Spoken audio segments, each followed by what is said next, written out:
This program features live coverage of an African safari and may include animal kills and carcasses. Viewer discretion is advised. Good morning, everybody. Welcome to the Sunrise Safari this Tuesday morning. Starting off here at Ambient Ngala.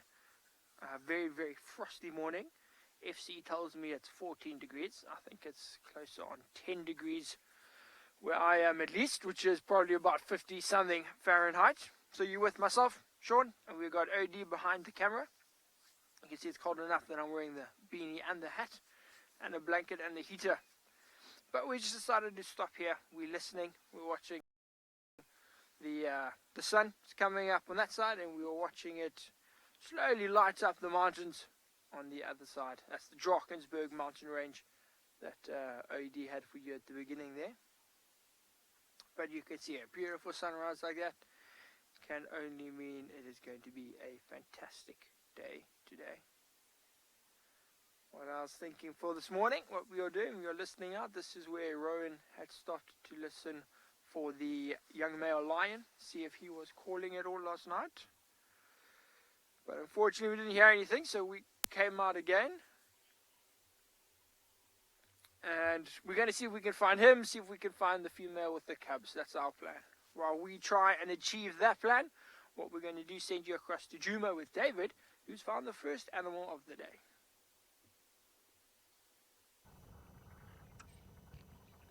Good morning and welcome to Djuma. We've just started our game drive, and in front of us we see a lone hyena approaching the vehicle.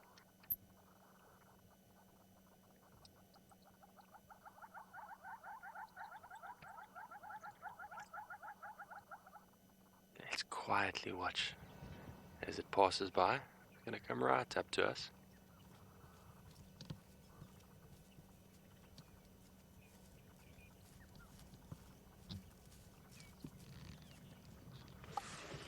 Pretty cool, eh? I love hyena. I think it's a great way to start the morning. My name is David Hancock, and on camera we have BK. This morning we're going to explore together. Why don't we swing around and look at that hyena again? It's just so cool. Remember, the kids are watching. First 45 minutes are for the kids, so we would love to hear from you. Remember to send your questions to kidquestions@wildearth.tv. Always great to hear from you.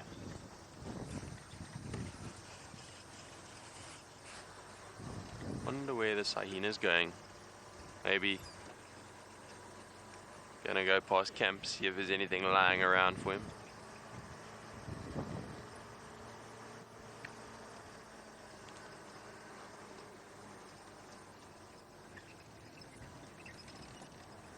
Nisa, you say it looks like a young hyena.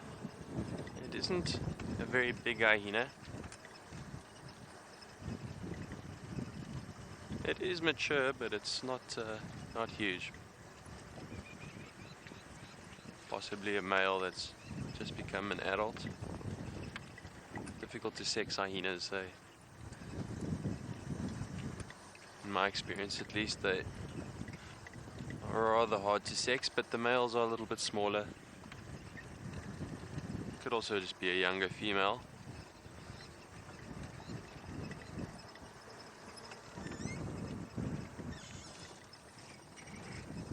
So I just wanted to get another look at it, so I'm just going around the side. Hyena, when you follow them in the road, they get the feeling that you're chasing them, and then they start running. And obviously, like we were talking about yesterday with those elephants that were so close, you never want to make an animal feel stressed out, so always better to do what you can to make it more relaxed. So we're just going to cut across here and have one more look at it as it walks down the road in this golden sunlight.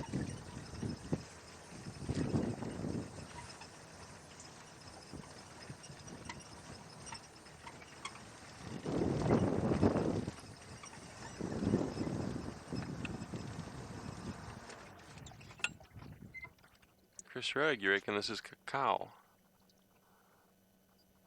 Is cacao often around here, often around camp?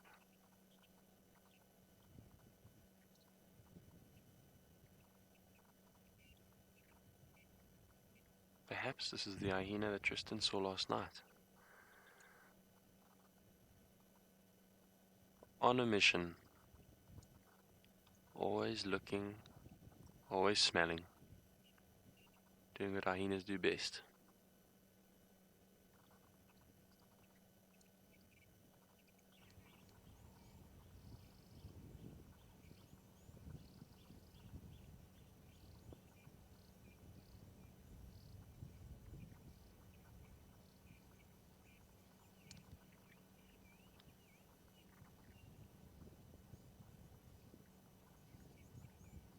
It's like a runway model going down that road. Now it's doing a little turn. Look at me.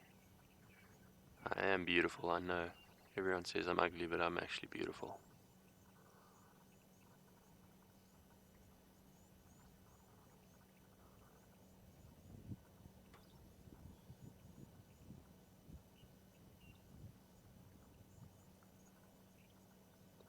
Emily, 11 years old. Thank you for your question. You've asked, are hyena and wild dogs friends? And although they're not necessarily close friends, they do often work together. I have seen them fighting, but I've also seen them sharing food on the same carcass. So I think it very much depends on the availability of food and the specific clans and pack of dogs that are in the area. I've seen both, Emily. I've really seen dogs give hyenas a hard time and chase them and bite them, just like I've seen hyenas bite the dogs. I've seen lots of fighting. Then every now and then you'll see them sleeping together next to an old carcass, or even sharing a meal. It's very interesting. It's almost like they're friends, but they keep each other in check by occasional squabbles.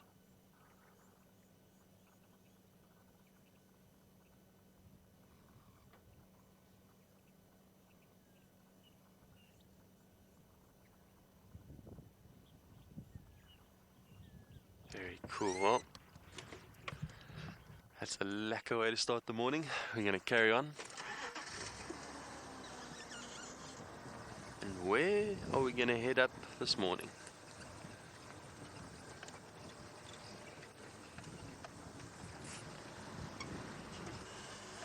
Pravsnav 13, you've asked why are the backs of hyenas slanted?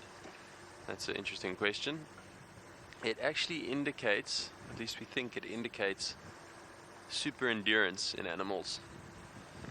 So it's not so much that the back is slanted, it's more that the forebody is a large thorax, which is kind of the ribcage area that holds everything together, which means it's got large lungs, large organs, and that indicates super endurance. Hyenas have the ability to run very far, and I suppose the slanting back, like I say, it's not so much a slanting back, it's more of a larger shoulder area. You see it in other animals like wildebeest, and you can even see it if you look at a domestic dog. Some dogs that are really made for endurance have a much larger rib cage and almost higher shoulders than smaller breeds that aren't really made for running. So that is why they look like they have a sloping, slanted back. And a very interesting gait, the way they run and move. They don't appear to be super athletes at first glance, but I can assure you they can run a very long way. They use that technique when they hunt to wear down their predators. Their prey, not their predators.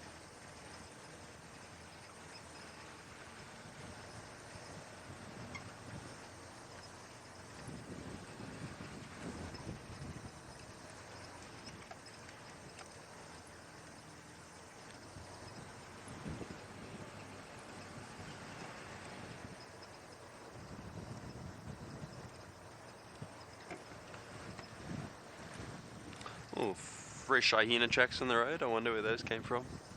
We've come back the same way that we were going. Want to carry on east towards Twin Dams area.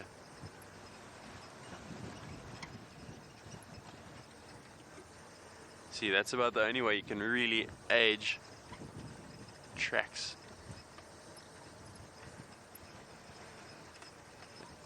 if you saw the animal doing them, then you know exactly what time they were let set. Much Life, sorry, I'm not sure if I got that name right. You say you love the look of hyena galloping. Butterflies, sorry. Butterfly, I do too. They've got a very interesting gait. I don't know if you can call it galloping though. Maybe loping along or running. I suppose you can call it galloping.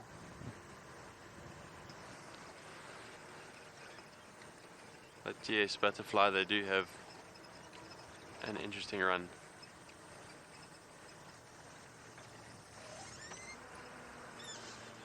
Adam, you're 4 years old. Welcome to the show. You've asked, what jokes do hyenas hear out here that makes it always seem to be laughing? I don't know, maybe hyenas are really funny in what they say to each other. Or maybe they laughing at the lion who are just sleeping and not doing much at all while they're roaming around looking for food.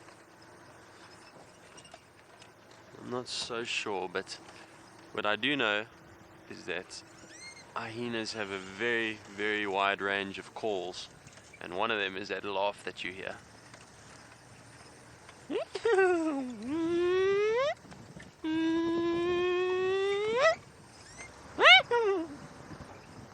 There's my interpretation of it.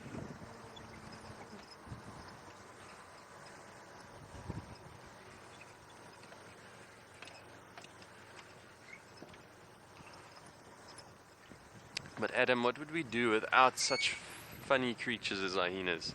It would be boring out here. Every creature's got its own way of adding so much color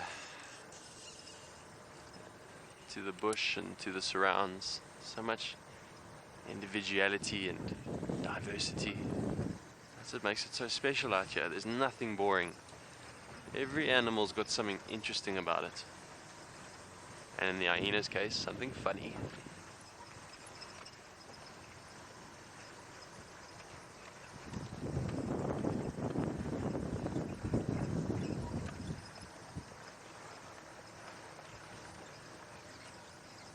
I believe I've gotten some decent ratings on my hyena interpretation. I've had lots of practice. I was a little bit bored as a child. We didn't have much in the way of entertainment, so we had to formulate our own.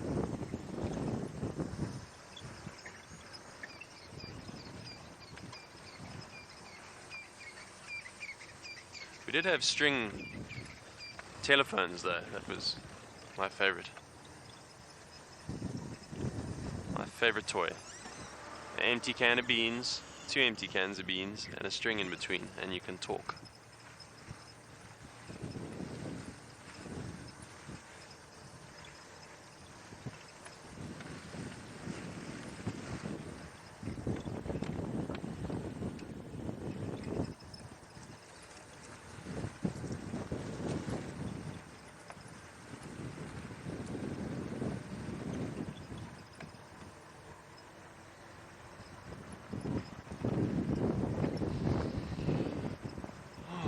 Where are we heading to, BK? Still happy at Twin Dams region?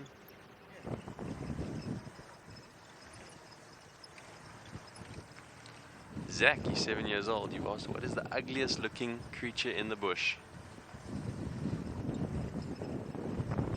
I think, personally, what would I go for? The ugliest. See, the warthog always gets the credit as being the ugliest. I don't think they're that ugly.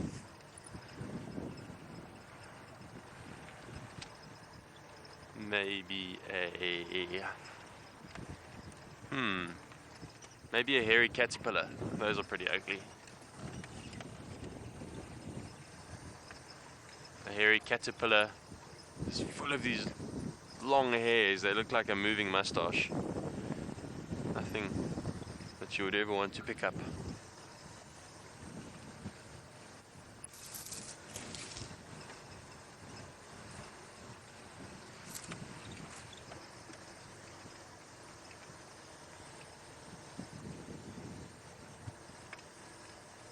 Zal, you would say a baboon is the ugliest, but you might have had some previous experience with that. I wonder what happened that you decided a baboon was the ugliest.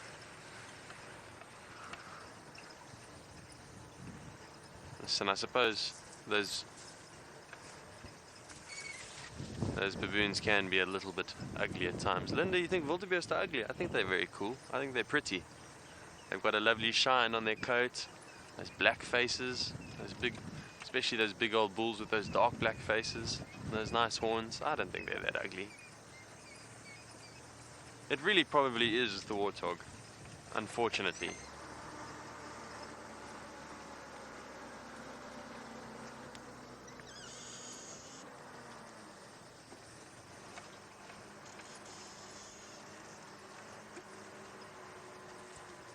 Cheryl, you find snotty-nosed buffalo to be quite ugly.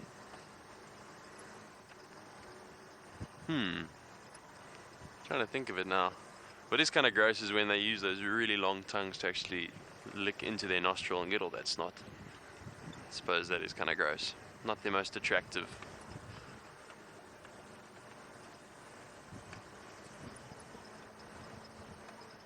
But I also think buffalo are pretty cool looking. Got nice coats, big bodies, strong, nice big horns. I don't know, I do think unfortunately we're going to have to let the warthog down on this one. You think so, BK? Yeah, BK agrees. I'm sorry, guys. Poor warthog. Poor warty. Well, it's a lovely morning so far. Just getting going. We're just starting to warm up. So while we go out and see what else we can find, let's send you over to Sean at Ngala.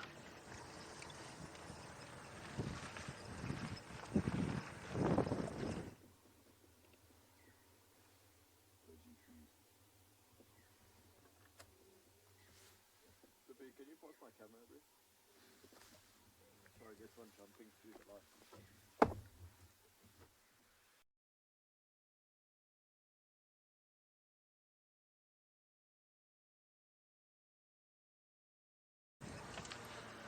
Welcome back. Sorry about that.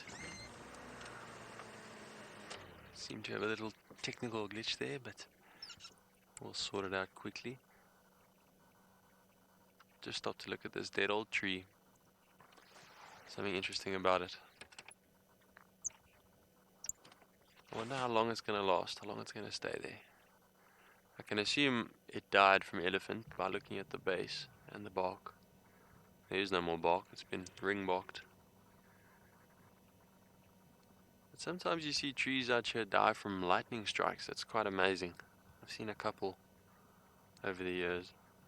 Quite fascinating to see a tree struck through. Sometimes they split, even explode.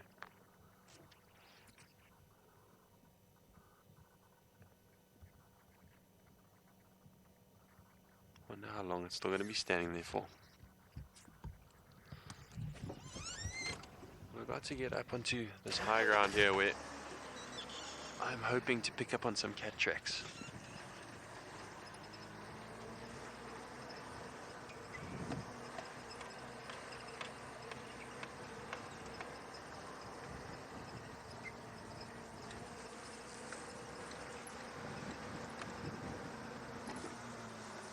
So far, just lots of hyena activity, as always.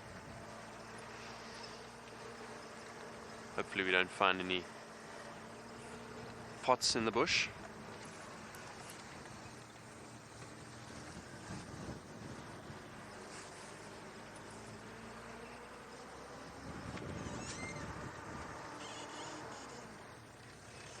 Well, sounds like Sean's back up and running, so let's send you over to him as he looks and enjoys those mongoose.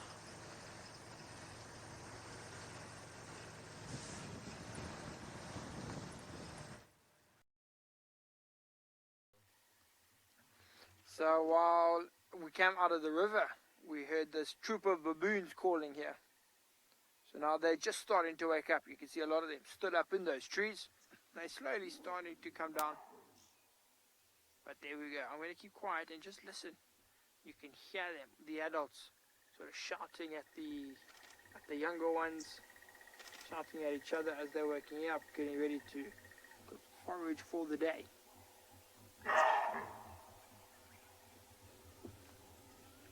See that? Very, very loud. When they call it, a very loud sort of bark that those big males do. Now that's what, we were in the river, so we went past the lion den in the river, no sign of anybody there. And then we heard that. So we thought, let's come and have a look. Now they're all over these trees here. Oh, what's the one drop? Oh, look at that, beautiful with the sun shining, backlighting these baboons. Ah, so I'm getting comments from FC saying that the baboon is their least favorite animal in the bush, from Emma. And yes, I do agree with you. If they're in the camp, they are my least favorite animal. Out here, when you're far away from the camp or any lodge, then they're not so bad. They can be quite entertaining. They're very playful animals, very human-like in their sort of body language, behaviors, positioning, that sort of thing. So quite interesting to watch at times. You can see what they're doing is they slept in these much bigger trees around us, and you can see them there. So these are Balanites trees, and they're actually, some of them are still up there, and they're slowly starting to groom each other and then climb down the tree, and they're jumping from the tree to that bush that OD was zoomed in on. You can see those two grooming. It is going to be backlit because that's where the sun's coming from, but still cool to see. Still very cool to see. Now, I've probably counted in this troop probably close to 20, 30 baboons, maybe a little bit more. Like the more you count, the more they just appear.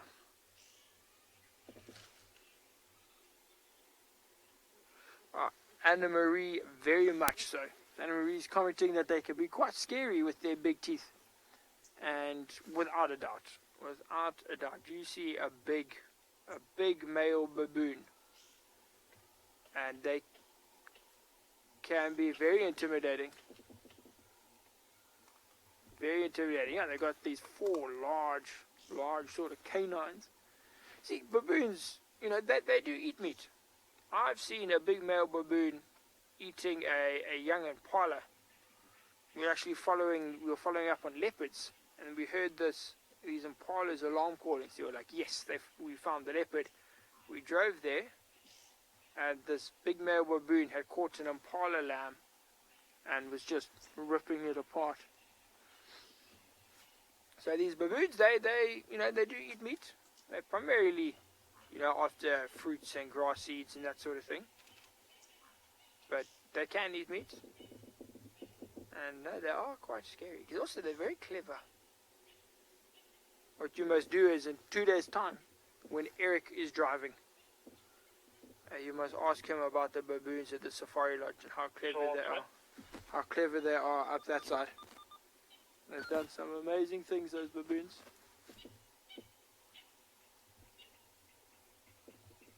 But yeah, what they're doing, sleeping up in the tree, because it's much safer. These baboons, they can hang around here, even though there is a lioness, hopefully, in the area.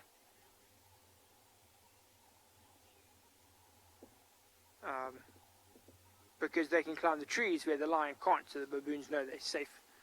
So Adele would like to know how many baboons there are in the average troop.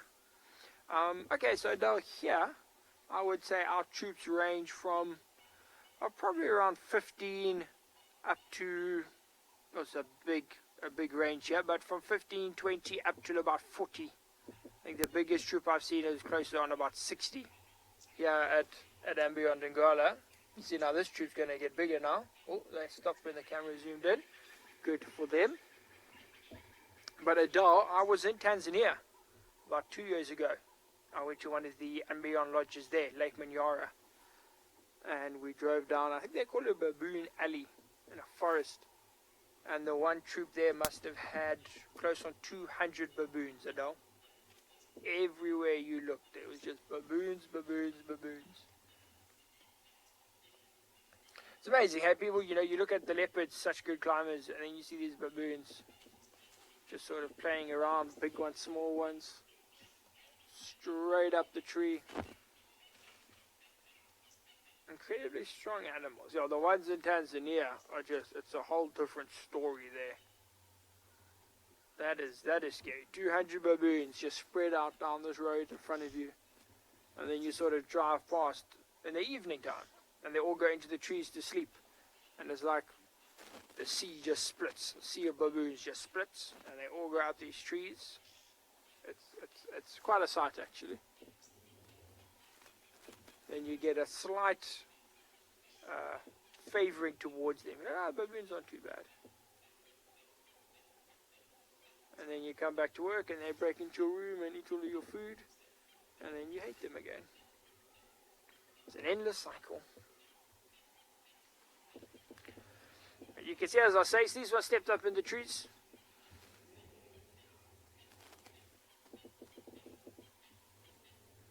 Okay, so these baboons now, they're going to wake up, walk around, start feeding, that sort of thing. So what we're going to do, we're going to leave them, we're going to carry on and send you back across to David, who's watching the sunrise.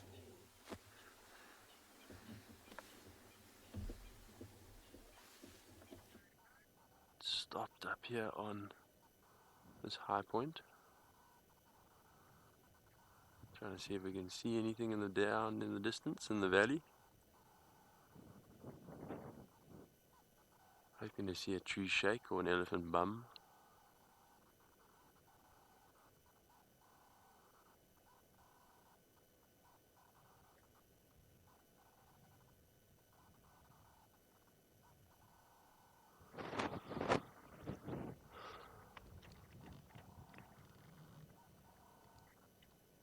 Only hearing the birds and seeing lots of trees. Can't make out anything just yet. Well, let's carry on.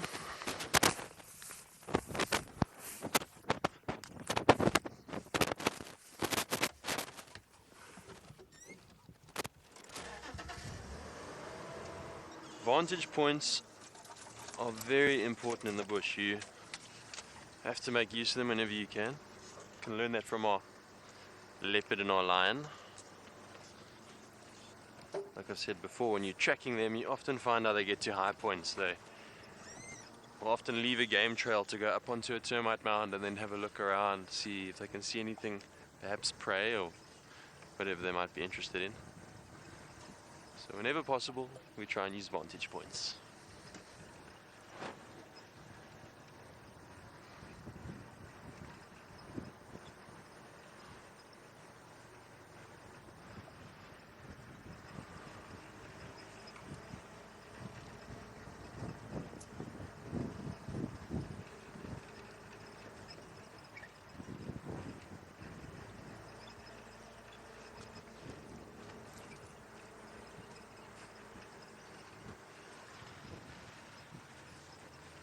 Didn't see any elephant down in the valley, but there are lots of tracks on the road.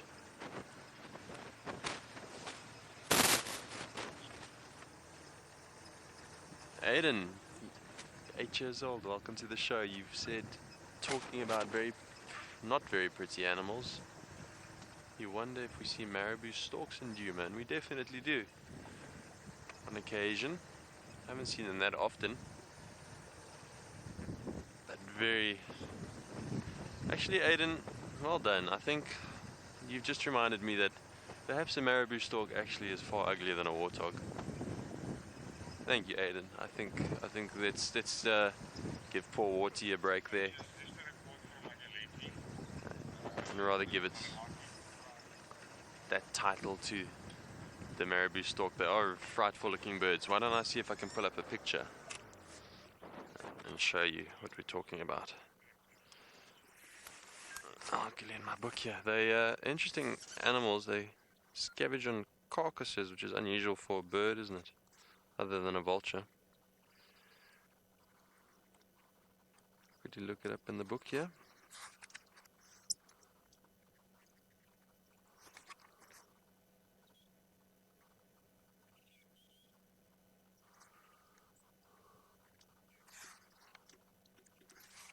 Wonder why it's not in this book. Let's quickly go on my phone. 1 second. They've got a funny looking face because of the patchy hair and that funny gullet of theirs. There we go.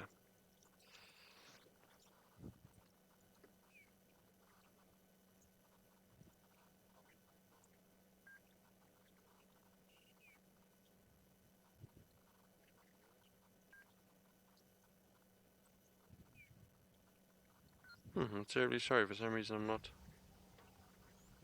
able to find it on this app. Maybe I'm spelling it wrong. Anyway, when I do find it, I'll show you a picture.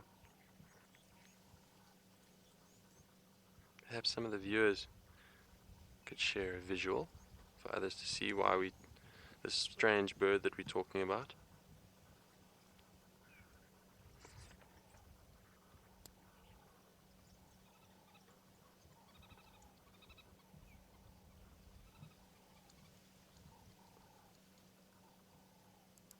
I was spelling it wrong. It's marabou.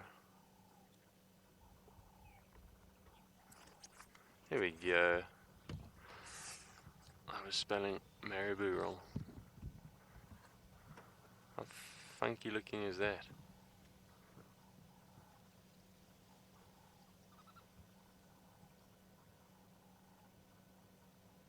Very large.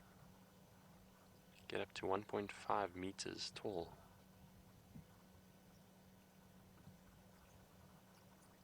See if there's another picture. Here it is strutting along a dam. If you look at that face, you can see why it might be named the ugliest that we have out here.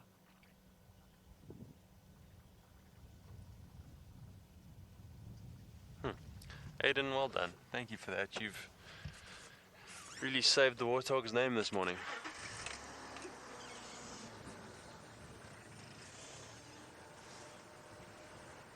I think the warthogs are your new favorite friend, Aiden. They've got you to thank. I think they're very happy that they've been let off the hook. They can strut about today with pride and tails held high in the knowledge that they are not considered the ugliest on Djuma.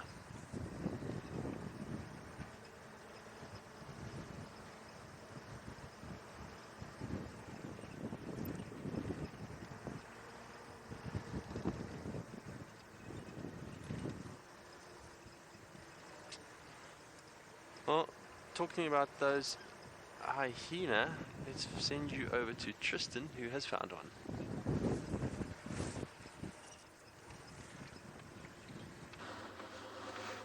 No, we haven't. We've unfortunately been in the worst signal spot ever, which we'll get into just now. But my name's Tristan, as David mentioned, and I've got Alex on camera this morning. As you can see, there's a hyena that's disappearing into the no signal zone.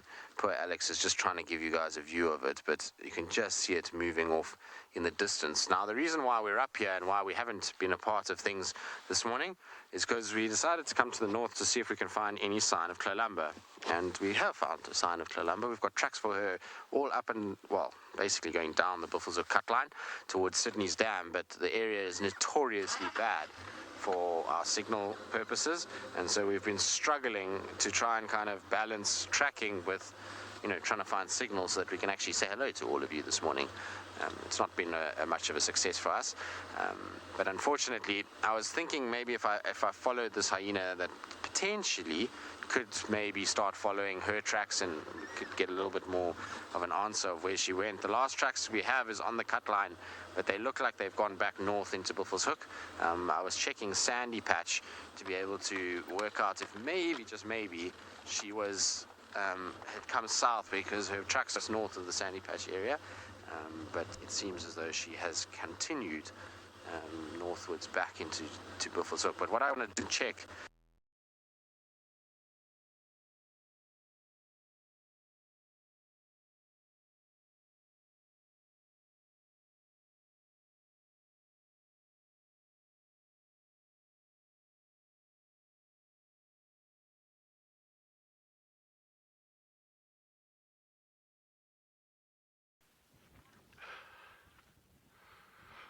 Good morning from a super chilly Tswalu Kalahari this morning. Yandra and myself, they just lost Tristan on that side, so we're just going to do a quick intro here. As you can see, it's a gorgeous morning, another gorgeous morning should I say, but it is cold. We're probably sitting where we are now at 4 degrees centigrade. You can do the maths. But anyway, we're still going to go down to the Meerkats later, and hopefully they will actually get out of bed. If it's very cold like this with this wind, sometimes they'll stay in a bit longer, but we'll give it a bash. And yeah, hopefully the guys get their comms going and their link back going with Tristan and that. I think they got a really good sighting down there. But yeah, it's just wonderful having you all with us.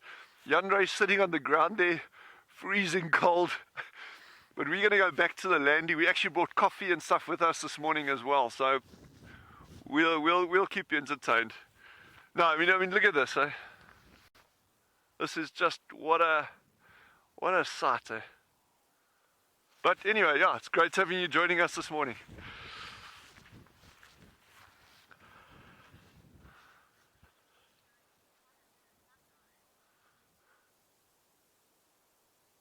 Yeah, I mean, look at those.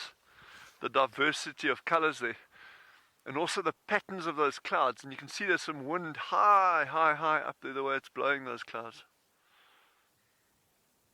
and the wind is pushing in straight from the southwest, and that's typical of our cold weather coming in off the Atlantic. Although, you know, in a straight line we're still probably 800 k's from the Atlantic seaboard, but these big fronts that come off there reach far inland. There's actually areas in South Africa, in central South Africa today, one of the cities there called Bloemfontein is actually reaching -8 degrees centigrade today, which is pretty chilly by any standards. But we won't get down to that, fortunately.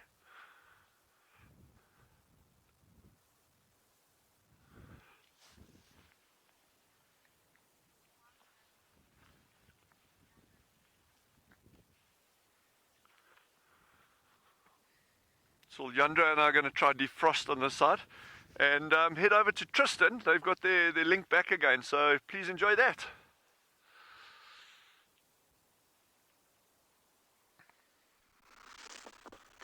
We are back up and running. It's the most beautiful scene of these. We're in an area that's great.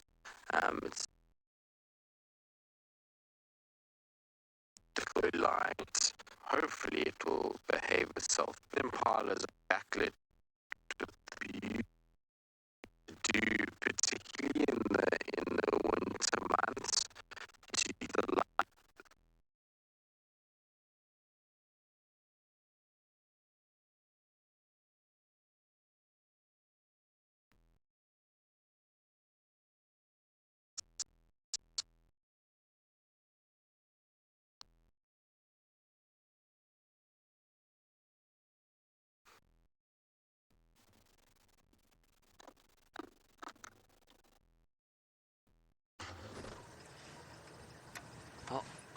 I always knew there was something strange about Tristan. Maybe he is a robot. His ability to identify specific cats and always know where they go. No, he's just a good, very good ranger that's very experienced, but sorry that you can no longer be seeing him right now with that little bit of technical issue, although I'm sure we'll sort it out soon. BK and I have decided to turn west and head towards Simbambili. Just a little bit of a gut feel that we've got.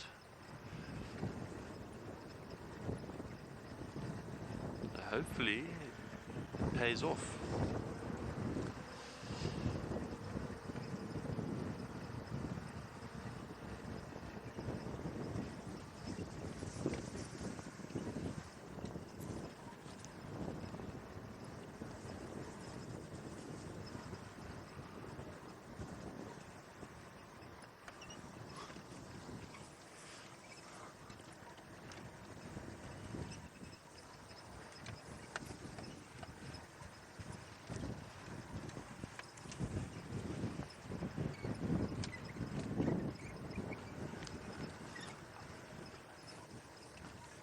Isla, you're 11 years old. And I believe it is your birthday. A very happy birthday, Isla. We wish you a very blessed year ahead.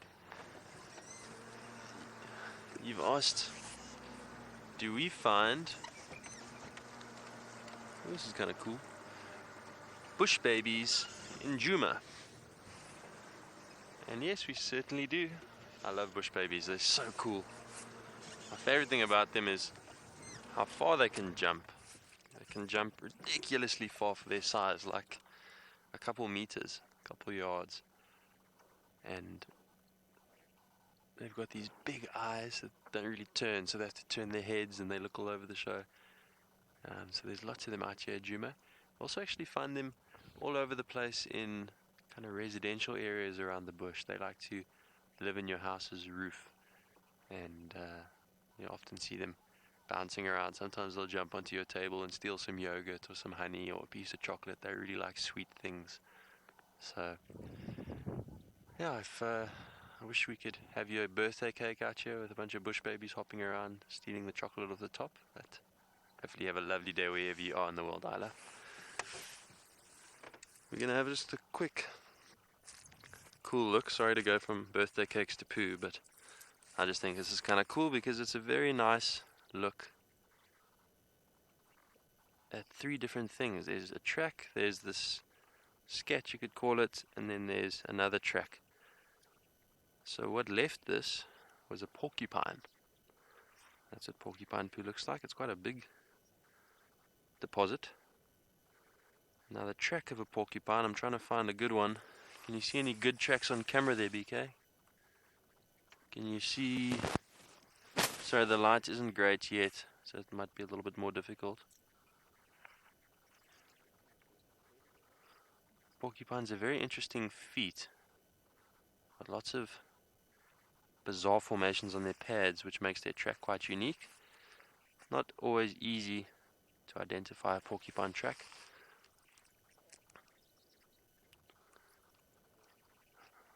These other ones are a little bit difficult to see because there's no light, but perhaps you can see this, which is very cool. It's kind of like a dead giveaway of porcupine. It might be difficult to see, but there's little lines in the sand that have been left by the quills. Remember those back quills on a porcupine kind of point down and they drag on the ground and they hollow, so they make a rustling noise as it moves along. Can you see those lines, BK? Barely. I'm going to have to narrate them for you. It basically just looks like someone took 1,000 needles and drug them through the sand here. So over this little bump that it walked, there's the lines of its quills. So maybe I'll try and find something a bit clearer in the sun. It's just nice to see tracks of an animal where you've got its dung, its footprint, and the quill drag marks that it left behind.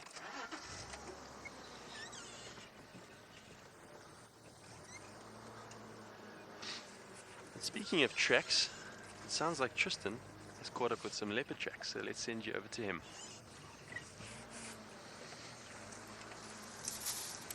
We have indeed. We've caught up with Columbus tracks. Luckily, they've come into Djuma and they're going the kind of way that I want them to go, back into better signal area. But before I carry on with those tracks, I just want to investigate quickly because I've just seen a hyena that is quite full going straight towards an old den that we used to see hyenas at a lot. And so I just want to quickly check if potentially this den is active again.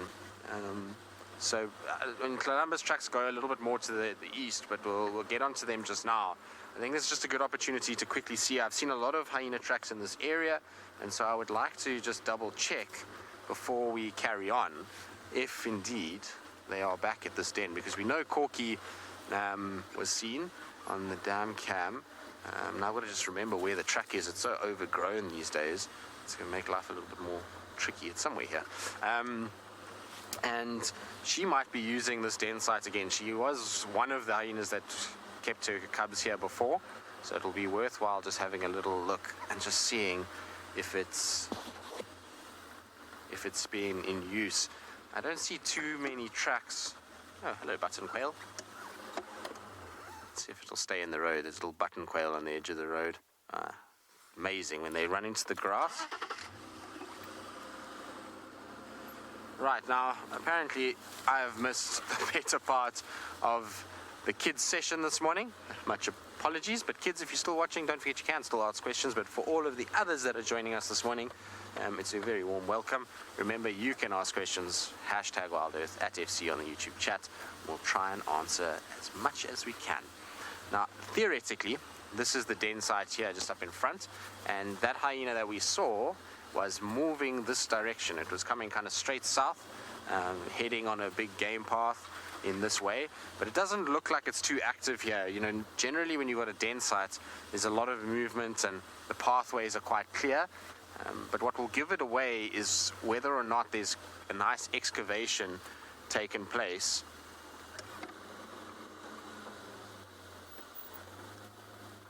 It's just a branch. I thought I saw a hyena behind there, but it's just a branch. If it's taken place at the hole, it looks like it is not very clean around here, so I don't think so. Let's just double check. No, you can see it's not being used. So if you have a look at the hole in front, so in that area, I know the sun is quite harsh, sorry Alex, but you'll notice that there's a lot of grass debris at the entrance to the hole. Now, if this was being used by them to den, they would have dug that out and they would have cleared that area a little bit more, and you would have found that would have been nice and kind of well graded, and there would be lots of little tracks going up and down. So it doesn't seem that they're using this den, but it was just a thought, given that they were right here, or a hyena was right here, and it was definitely a female that we saw. So I just wanted to double check and make 100% that they're not using this. Ellies have been using it though. Their tongue is absolutely everywhere here. They've been eating off this mound. Okay, well, let's get back onto Columba's tracks. At least this is a worthwhile exercise just to double check. And I say it is Columba's tracks. A lot of you might be wondering, how do we know? So just based off where she was last night and where we found the tracks, they come out pretty much straight in line with where she was seen last night.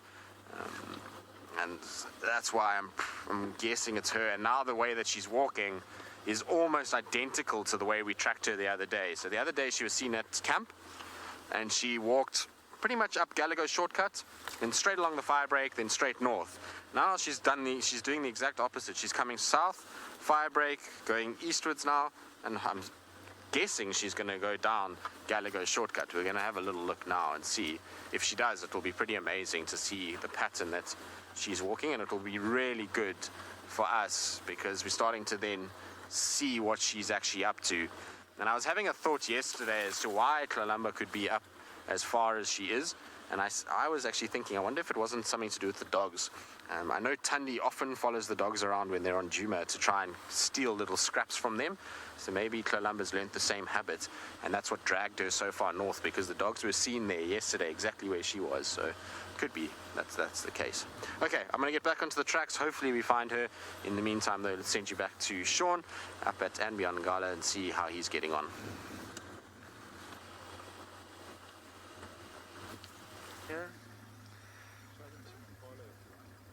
Now I want to head up towards that carcass.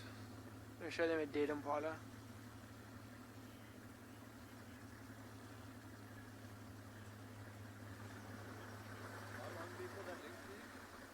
Okay, so an update from our side. I just want to circle back to a little bit earlier when it seems that all conversation is just heading towards cake. So here at Ambiyandangala, we wake up every morning excited for our chocolate cake that is coming. Just wanted to keep you updated, Emma. And about what we've done, we are heading out into the west today, heading up towards a waterhole called Alfred Dam. Some of the other tracking teams, so Yapi and I think Nikki and maybe Pete, I don't know, but some guys found a dead impala, so an impala carcass. Now this carcass is on the ground at the base of a marula tree, I believe. They saw no sign of a predator in that area. So what we're doing, we're just taking a bit of a slow drive to get around there, just to see if possibly, you know, whatever just whatever had killed that impala. Maybe it was just getting some water, or I have no idea. But we're going to go there and we're going to have a look, see what we can find. We also haven't been out into the west in a while. You see, we've got a bit of a wildebeest roadblock here. And these guys, they would have been sleeping out here. There's a big open area to our left. That's what OD was showing you when Emma didn't want to look at my pretty face. But this is where they slept. They're now up foraging just like those baboons. They're not foraging, they are eating like those baboons. So while we wait for them to cross the road, what we're going to do is send you back to, I believe, Dylan at Tswalu.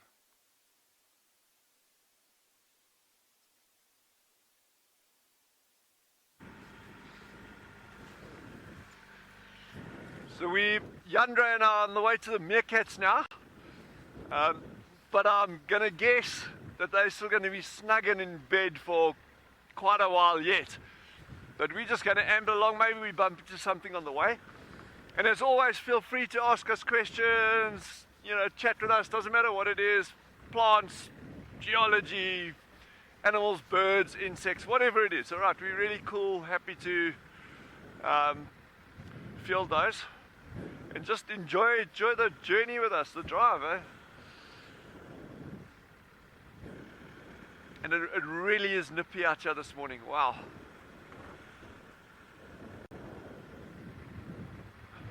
The wind was howling last night. At about 2 o'clock our time, the wind picked up and it just started blowing and blowing and blowing.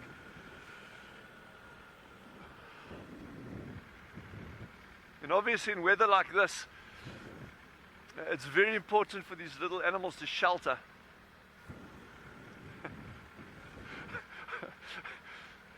NJ, I think it looks like we're on Mars, and I suspect Mars might be a little bit warmer than Tswalu is this morning. But these colours are reminiscent. Oh, there we got some gemsbok to our left.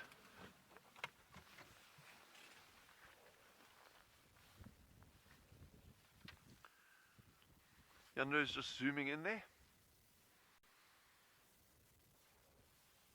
And it's quite difficult, I guess, to tell, from viewing it like that.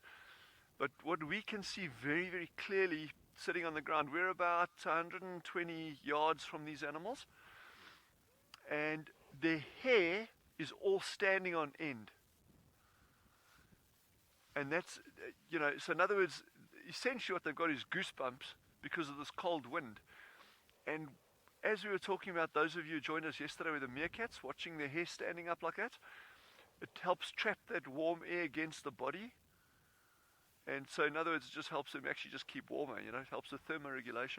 And these gemsbok are doing exactly the same thing. So even for large mammals, it's important that they do that.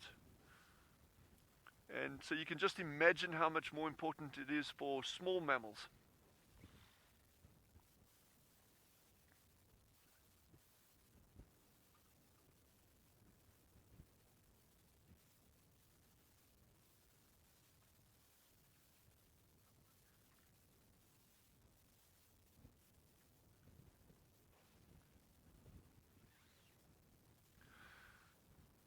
Yeah, Christine, you're quite right. So those horns are impressive.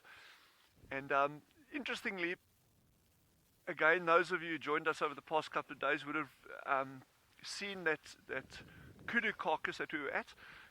Remember I said that kudu, it was 2 kudu bulls that actually got their horns interlocked, and the one couldn't actually, get out, and it died like that, and the other one actually did eventually, unclip and move off. And the hartebeest that we looked at yesterday, it had those weird shaped horns. They also can interlock occasionally. These animals, things with straight horns, they are designed, they're not for show, not for display. These are designed for fighting. And we have seen some impressive gemsbok fights on Tswalu. There's actually records of them. There's a big reserve, a national park. It's actually what we call a trans-frontier park. So it extends from South Africa right into Botswana. the Kalahari Transfrontier Park, and there they've actually recorded hemsbuck having killed lions, impaling lions on their horns when they get attacked. So it's a good observation in terms of those impressive horns. They are designed for fighting. They're like swords. They also do break off occasionally, you know, if they're fighting.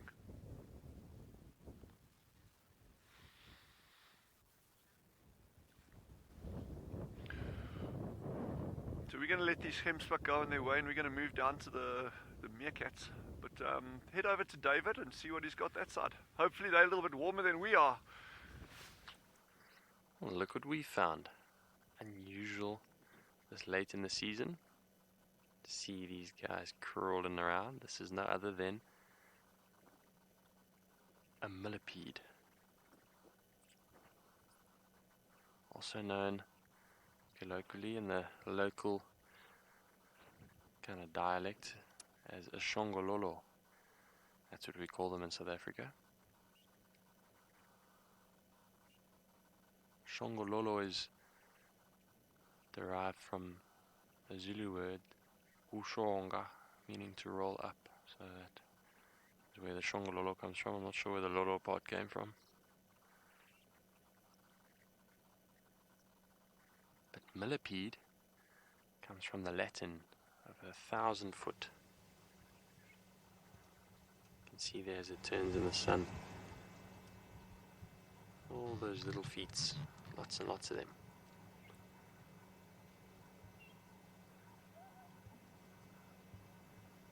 It's just slowly moving along, perhaps looking for some food, some plant matter or whatever tickles its fancy this morning. Higgy, you say you love how its legs move, it's hypnotic. It is very cool to see.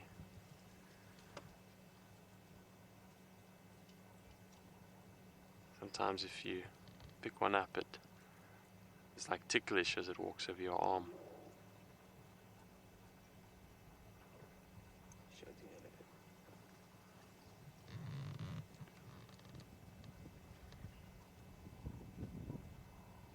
Very, very cool.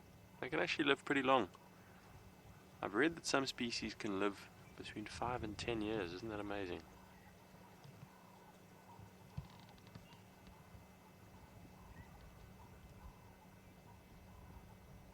There it goes. Very, very cool. Well, we just heard an elephant shouting. I'm not sure which way. Let's see if we can get in that direction. Which way did you think, BK? It sounded like it came from behind us.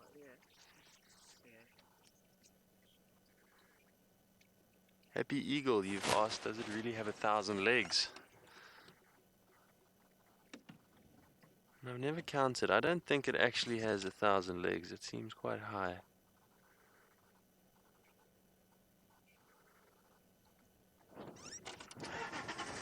Would be an interesting question to look up. I'm going to look that up when I get back. I highly doubt it's got 1,000 legs. It's probably got a couple hundred, but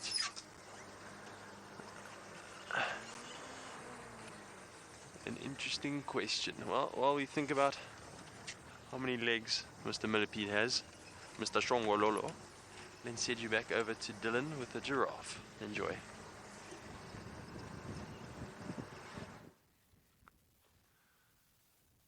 Look at that, eh? So as we're driving, I just want to say something. Something more. Just remember, you can obviously ask as many questions as you want about wildlife and nature and that as well.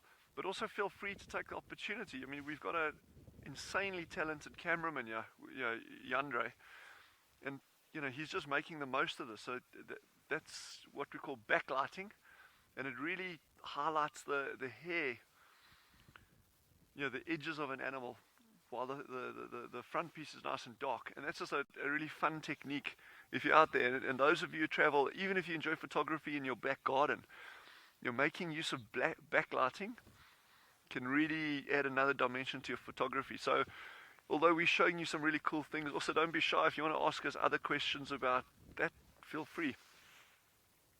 And you can do this kind of stuff even with a cell phone camera. I mean, you don't need any fancy equipment to do it either.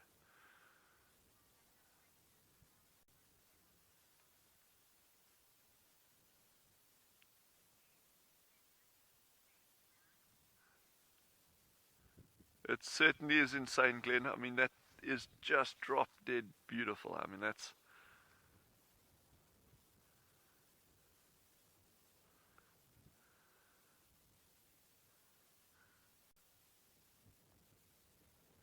Wow.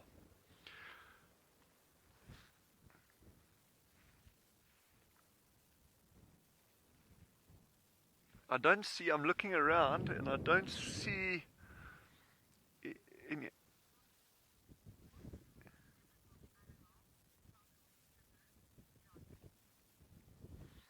Sure, we can actually bounce that question off Yandre, if he's got any personal, most difficult animals to follow. A troglodyte. He says a troglodyte, which tends to be a cave-dwelling animal. For those of you who don't know, troglodytes would be something that lives inside a cave. So, but yeah. So generally, any animal that actually, yeah, even a giraffe being so silly.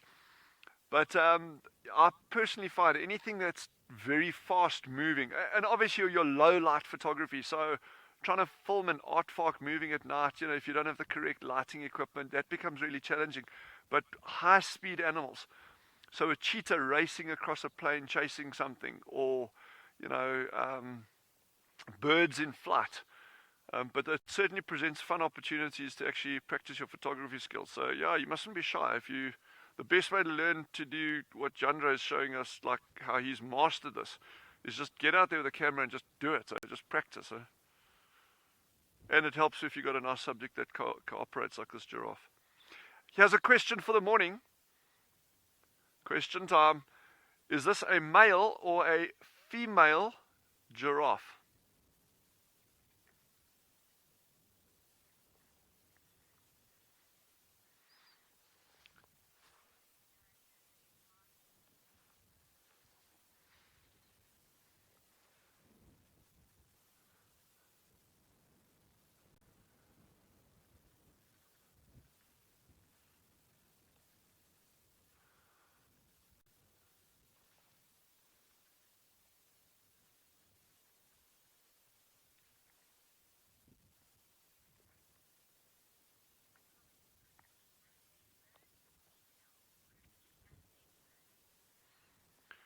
Christian Ladybird, spot on.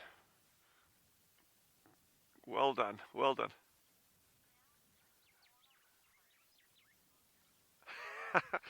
Yes, well done, Claudia. Good term on using the word ossicones. That is 100% correct. And then you've got those hair tufts on top. And the older males tend to be, well, like myself, bald on top of those ossicones. Some people refer to them as horns, but ossicone is actually the correct term, because it's just literally a cone of bone covered in hair, covered in skin with a bit of hair on top. And the males are bald on top, and the females have got those little tufts of hair. So well done.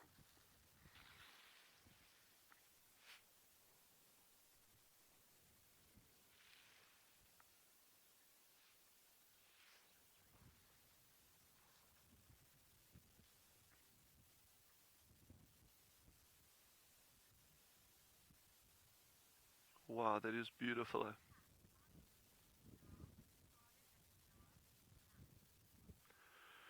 Kat, we do have baby giraffe in Tswalu, and I was actually hoping when we saw this adult female now, that there may have been a breeding herd around this area. I just haven't seen any others. I'm just kind of scanning around here. I don't see any, but we will keep our eyes open. And Yandre is sitting a little bit higher up on the vehicle.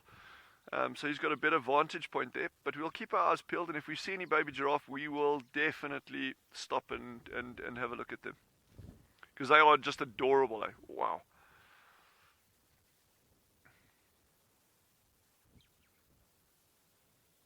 It's a lovely sighting here.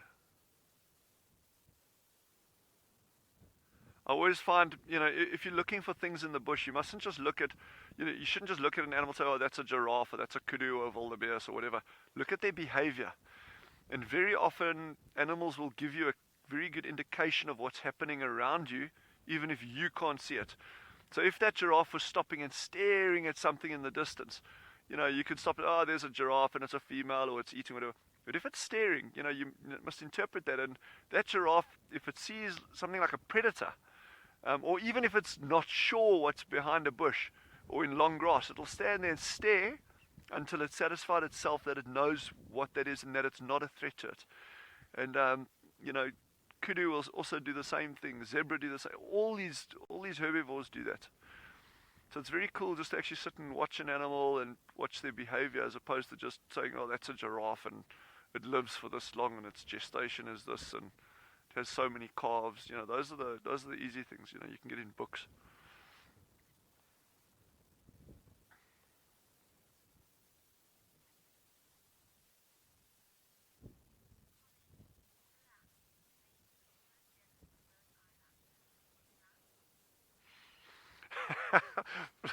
Black, yeah, they do have, their eyelashes are pretty spectacular.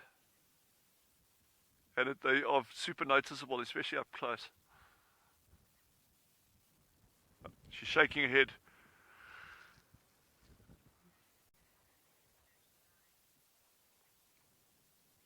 Okay, well, let's go from one spotted animal, the giraffe, to Tristan in the Lowveld, and hopefully he'll be able to find you guys another spotted animal. But I'm sure you can guess what that will be. Well, hopefully, Dylan, we'll manage to find her. We're still on her track at the moment. It's just heading into the worst possible place. I was hoping she's going to stay more on the road, but it looks like she's heading into the Gallagher shortcut block, which is not a pleasant experience from a trying to negotiate and track point of view. So I'm just trying to see if she's still moving on the road, because she keeps kind of zigzagging quite heavily, but I think she's off now. Oh no, wait, there she is there. I think that's her. Let's just double check. Let me just go back and double check that one quickly. I know that she likes it on our right hand side. She likes to kind of spend her time walking around that area, so yes, that's her there. Now where do you go from there, girl?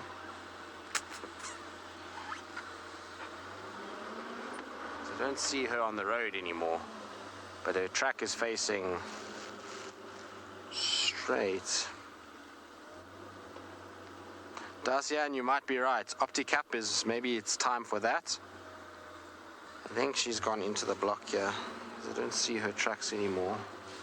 And it's quite soft and sandy here. We should be able to pick them up nice and easily.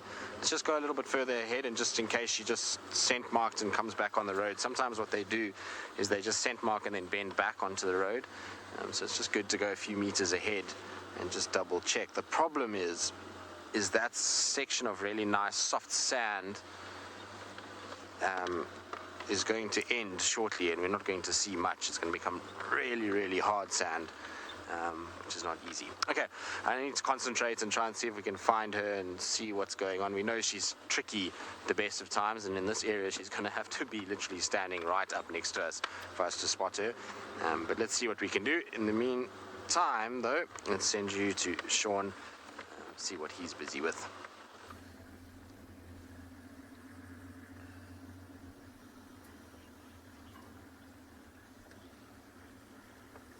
Okay, so what we are doing, now we're getting very close to where the impala carcass is meant to be.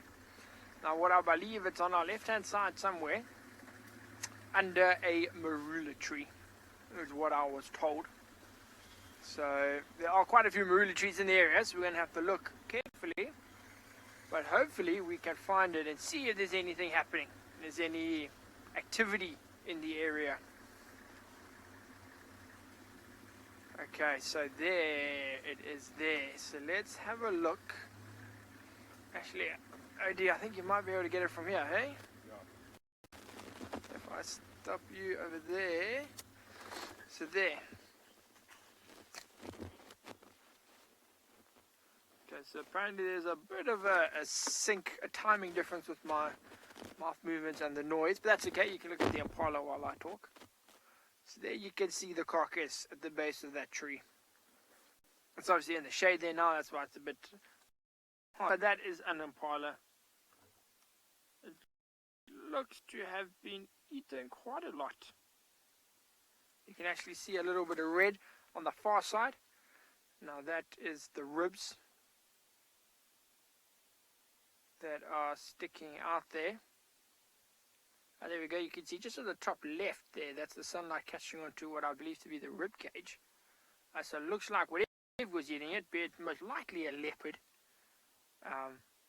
has been eating it for probably last night already, and has eaten quite a lot of the impala already. Now why I think it's a leopard, because if it was a hyena, it would be finished. Wild dogs, it would be finished. Lions would most likely also be finished, or at least the lion would still be lying here. The only one that would sort of eat and leave and, you know, or hide, maybe be a cheetah, but most likely a leopard.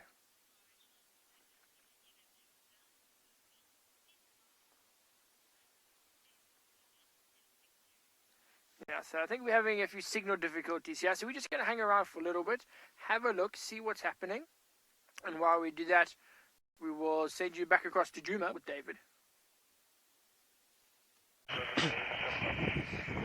Welcome back. BK and I just cruising, slowly making our way over to the Samambili side, see if we can pick up any fresh tracks. There's a little bit of a wind this morning, a little bit of a breeze, making it nice and chilly.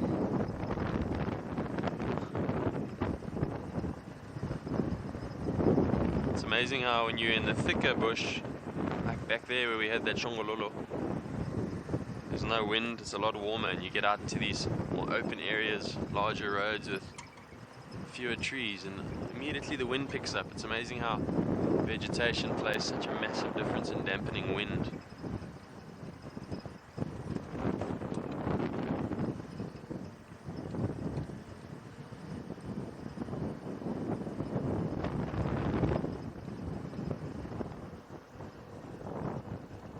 You can hear the wind in the mics as we drive along. It's actually a pretty brisk breeze.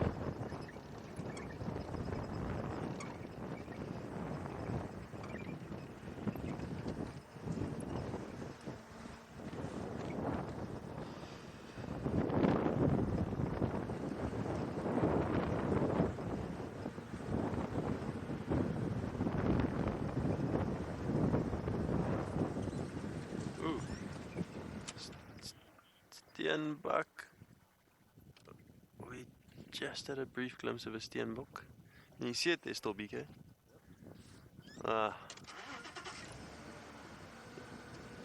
In proper steenbok fashion, it disappeared. Very difficult to get a glimpse of a steenbok. They stand frozen, and then you see them, and as soon as you stop the vehicle, they realize they've been spotted, and then they're gone. Not always, but often. Perhaps a little bit more skittish with the wind.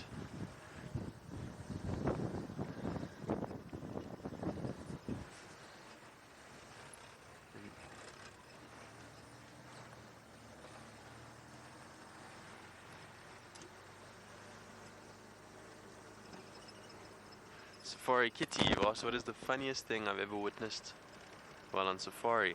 The first thing that pops to mind is watching a baby elephant, barely a few weeks old, standing behind its mother. And you might be able to guess where this story is going, but when mom decides to relieve herself, a huge giant elephant ball landed on this poor baby's head, and it's stuck, like perfectly stuck, for quite a long time. So just picture this baby elephant with a huge elephant poo on its head. That was quite hilarious. It happens more often than you'd think.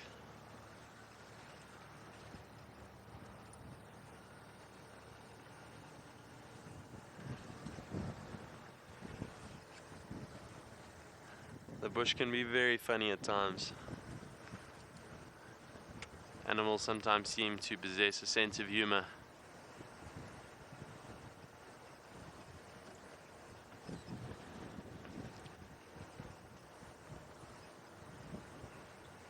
I wonder if a naughty group of young male baboons ever plays pranks like humans do.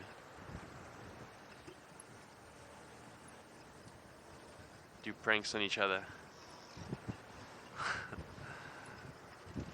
Perhaps they go knock on a warthog burrow and then they run away when the warthog come out.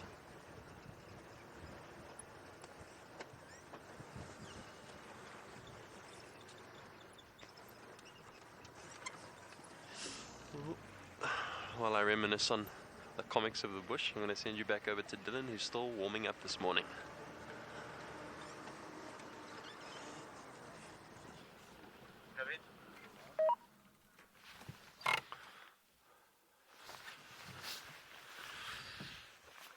So we've just, on the way to the Meerkats, we've just stopped at this little dam, and we've got 2 South African shell ducks swimming around. I don't know if you can hear that. It's not great audio.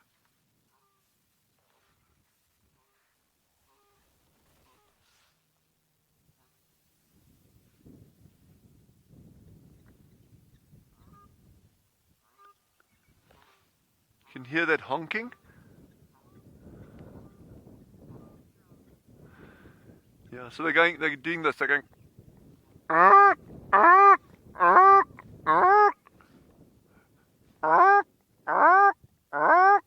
That's the sound they're making.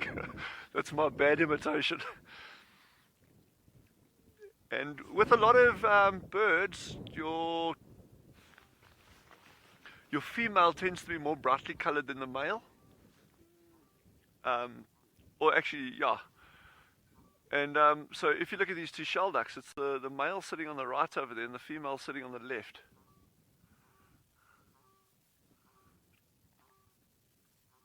And that's the one that's making that honking sound. So the one with the grey head is a female.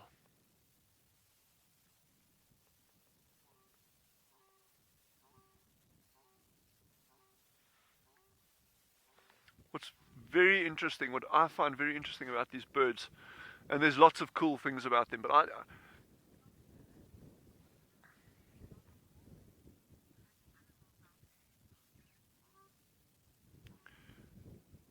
sorry, just please, Dylan, please repeat that question again. I just got something about warmest.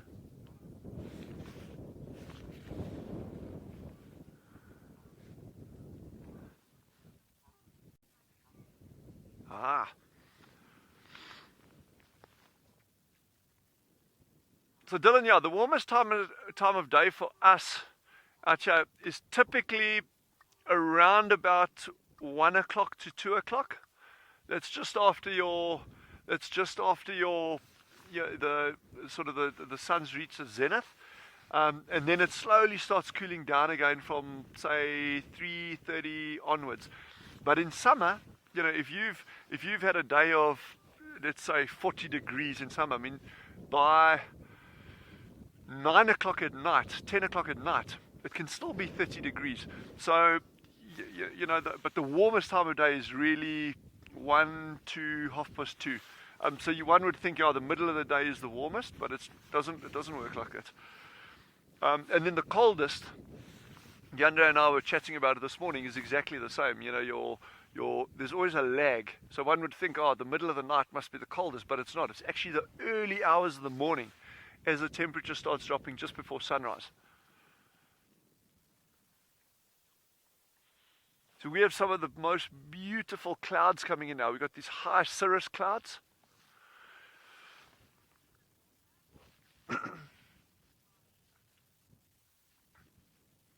So Holly, the water that you're seeing here now, Yandre's just got some beautiful clouds going there.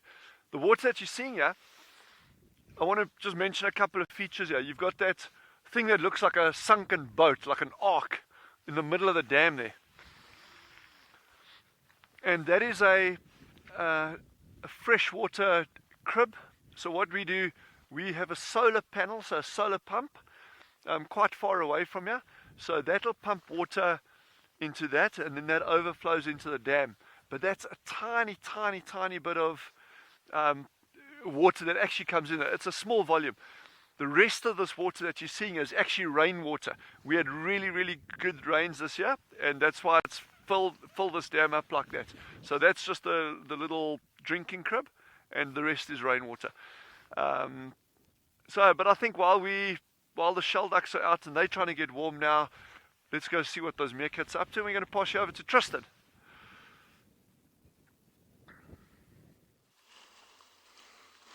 We do indeed. We have a nice little herd of elephants in an area that is disgustingly thick, is probably a word to describe it. We were trying to track Kalamba and had these elephants, which is meaning that being on foot is almost impossible in here. It's just too dense and too thick to track and have elephants around and be on foot.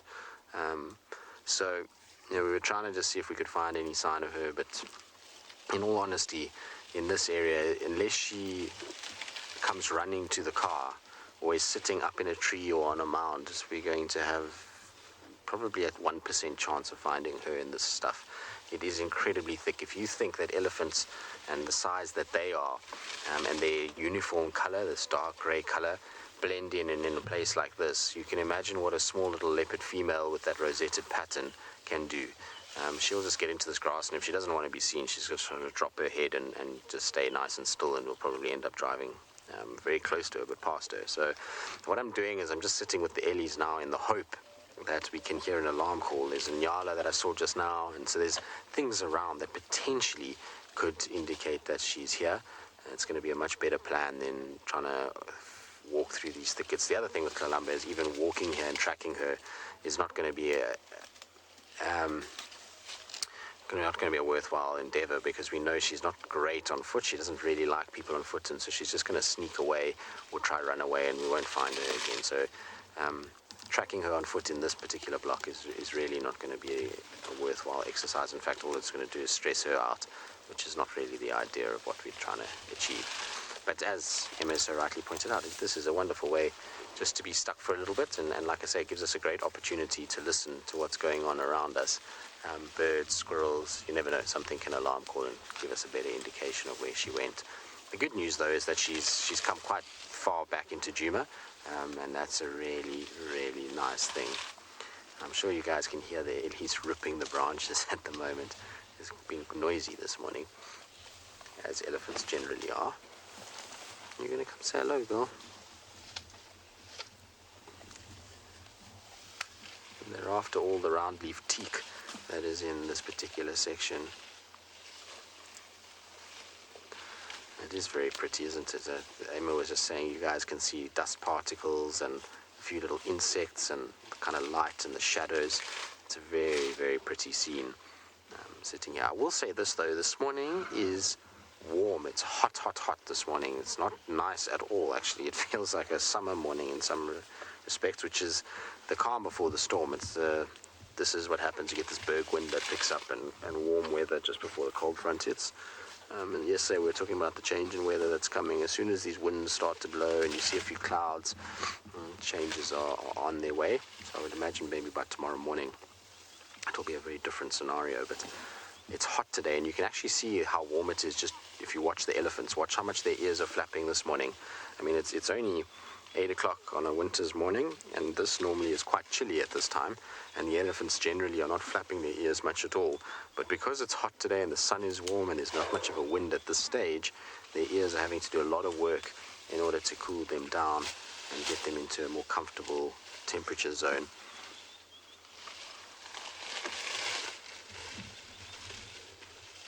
Isn't it nice just to hear them feeding?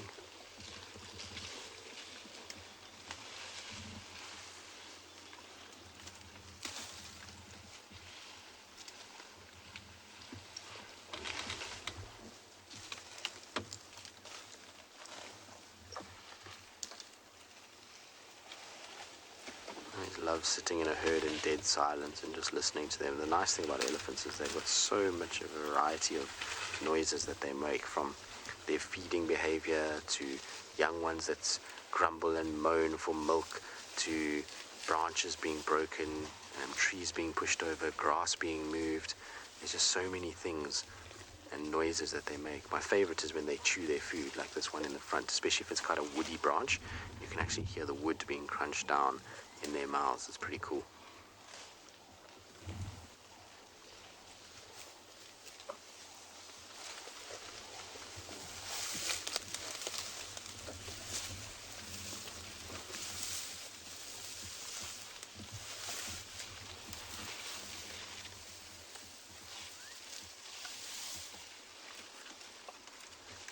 Just spectacular.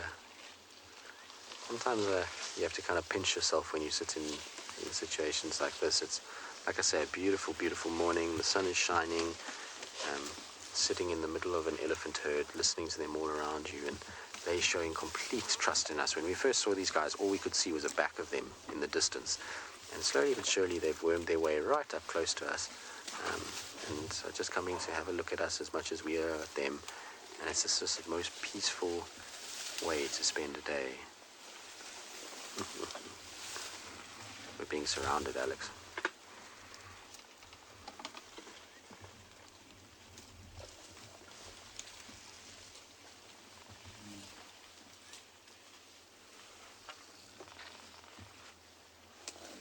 So you say this is the best sighting?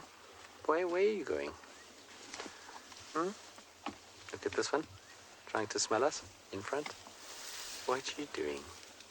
Are you saying hello? Hey? Okay. Alex, he doesn't like our deodorants this morning. We have to rethink our game plan. Just think I should have not. Nah, he's just having a little look. It's often find that the teenagers are the most curious within the herd. Look at these two, they're going to just greet each other a little bit. See, trunk into the mouth. Such a typical thing to see when two elephants come together. Hi, girl.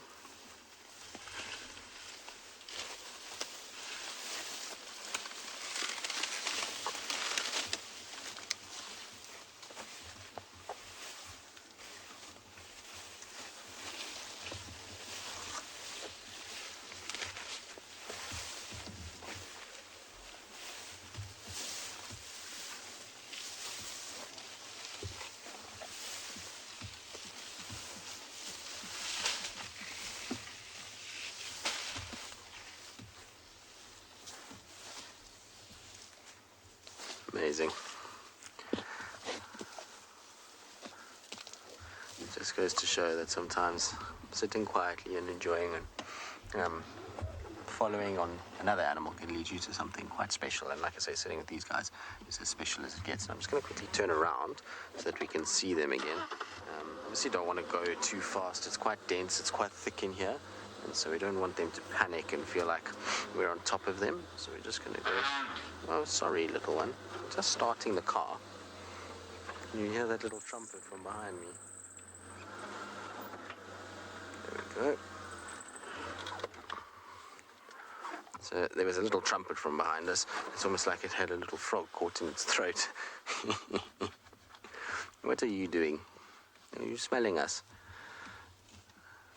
Now, like I was saying, it's not lost on us how lucky we are to spend time with these guys and a morning like this, especially given the current climate that is out in the outside world. Things are at a very difficult time for many, many people around the world, and it's nature and sightings like this that can make you just feel as though you have a little bit of respite from the doom and gloom. And so if you have enjoyed us bringing this to all of you and that you want to see more of it, remember that you can help us out and support us. We love the fact that we can do this for all of you, so if you do want to do so, just follow the link below and it would be greatly appreciated. But as I was saying to you, they're eating roundleaf teak mostly, so if you see the branch that's in front of that Ellie's face, that's a round-leaf teak. They absolutely love round-leaf teaks. I don't know why they enjoy them so much, but it's one of their favorites, and they literally just wrap their trunk around it and just pull it and get rid of all those leaves. And it's why most of our round-leaf teaks in this area are stunted, and it's because of the heavy elephant pressure that they endure in this area. Okay, we're going to stay here. We're going to sit tight. We're going to enjoy these Ellies. Maybe we'll get some sort of sign for Tlalamba again. While we do that, let's send you across to David, see how he's getting on. I think he's on Simambili at the moment. We've just stopped at the Simambili Dam, feeding this beautiful male brown-hooded kingfisher.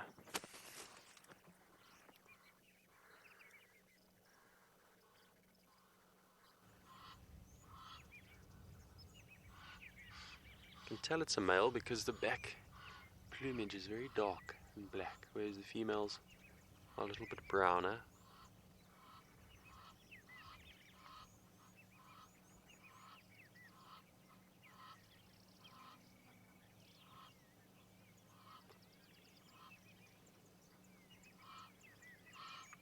And Simambili is a fantastic property. We down here at the Simambili Dam where we had that interesting experience with the floating impala, which then got pulled out by a lioness. It's nice to see a brown-hooded kingfisher at a dam. You often just see them in the bush, in dense areas.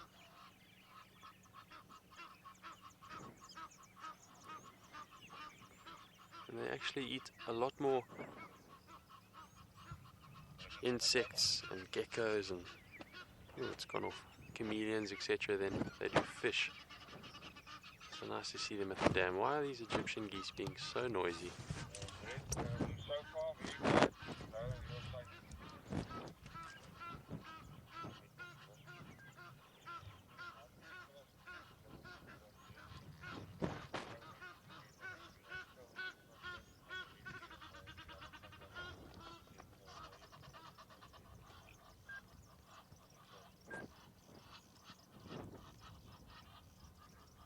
Guys are being very loud this morning.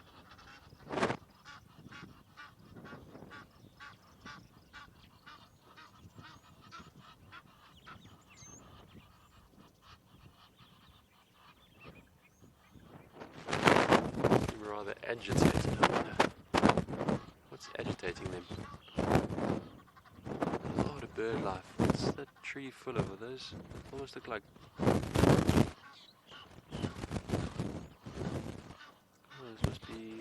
glossy starlings. Quite a large number of them. It's a very unusual amount of birds in one flock.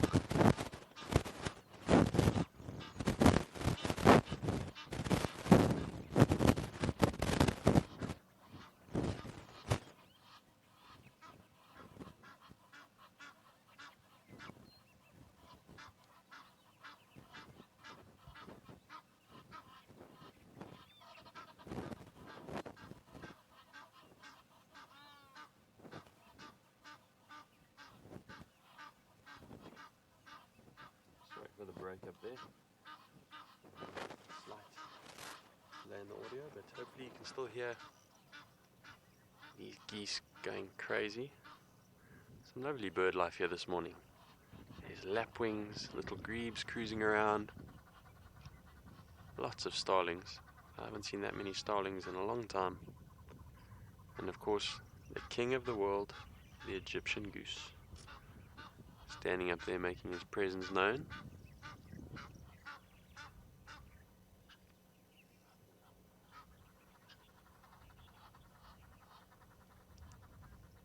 Well, this goose is not the only one who thinks it's king of the world this morning. Let's send you over to Tristan and see what's happening.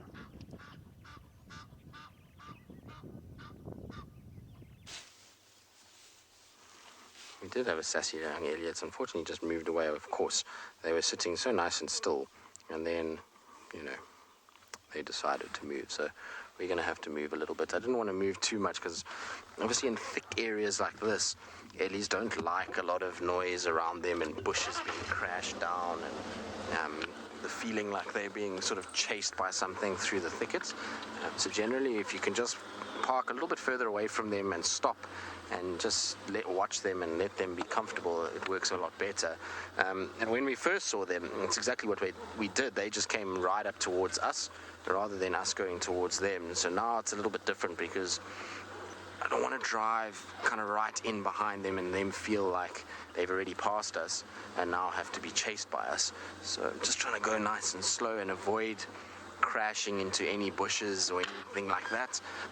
The noise of big breaking branches often is the one that really kind of gets them sort of a little bit riled up, or a little bit nervous. It's probably a better way to describe it, not so much riled up, but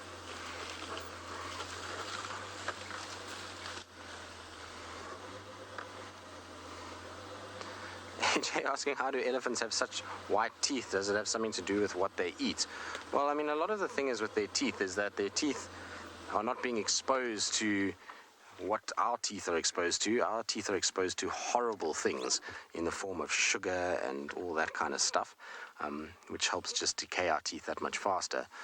The fact that they just eat vegetation, and generally the tusk area itself is not actually being used to chomp down on food, it normally stays pretty white.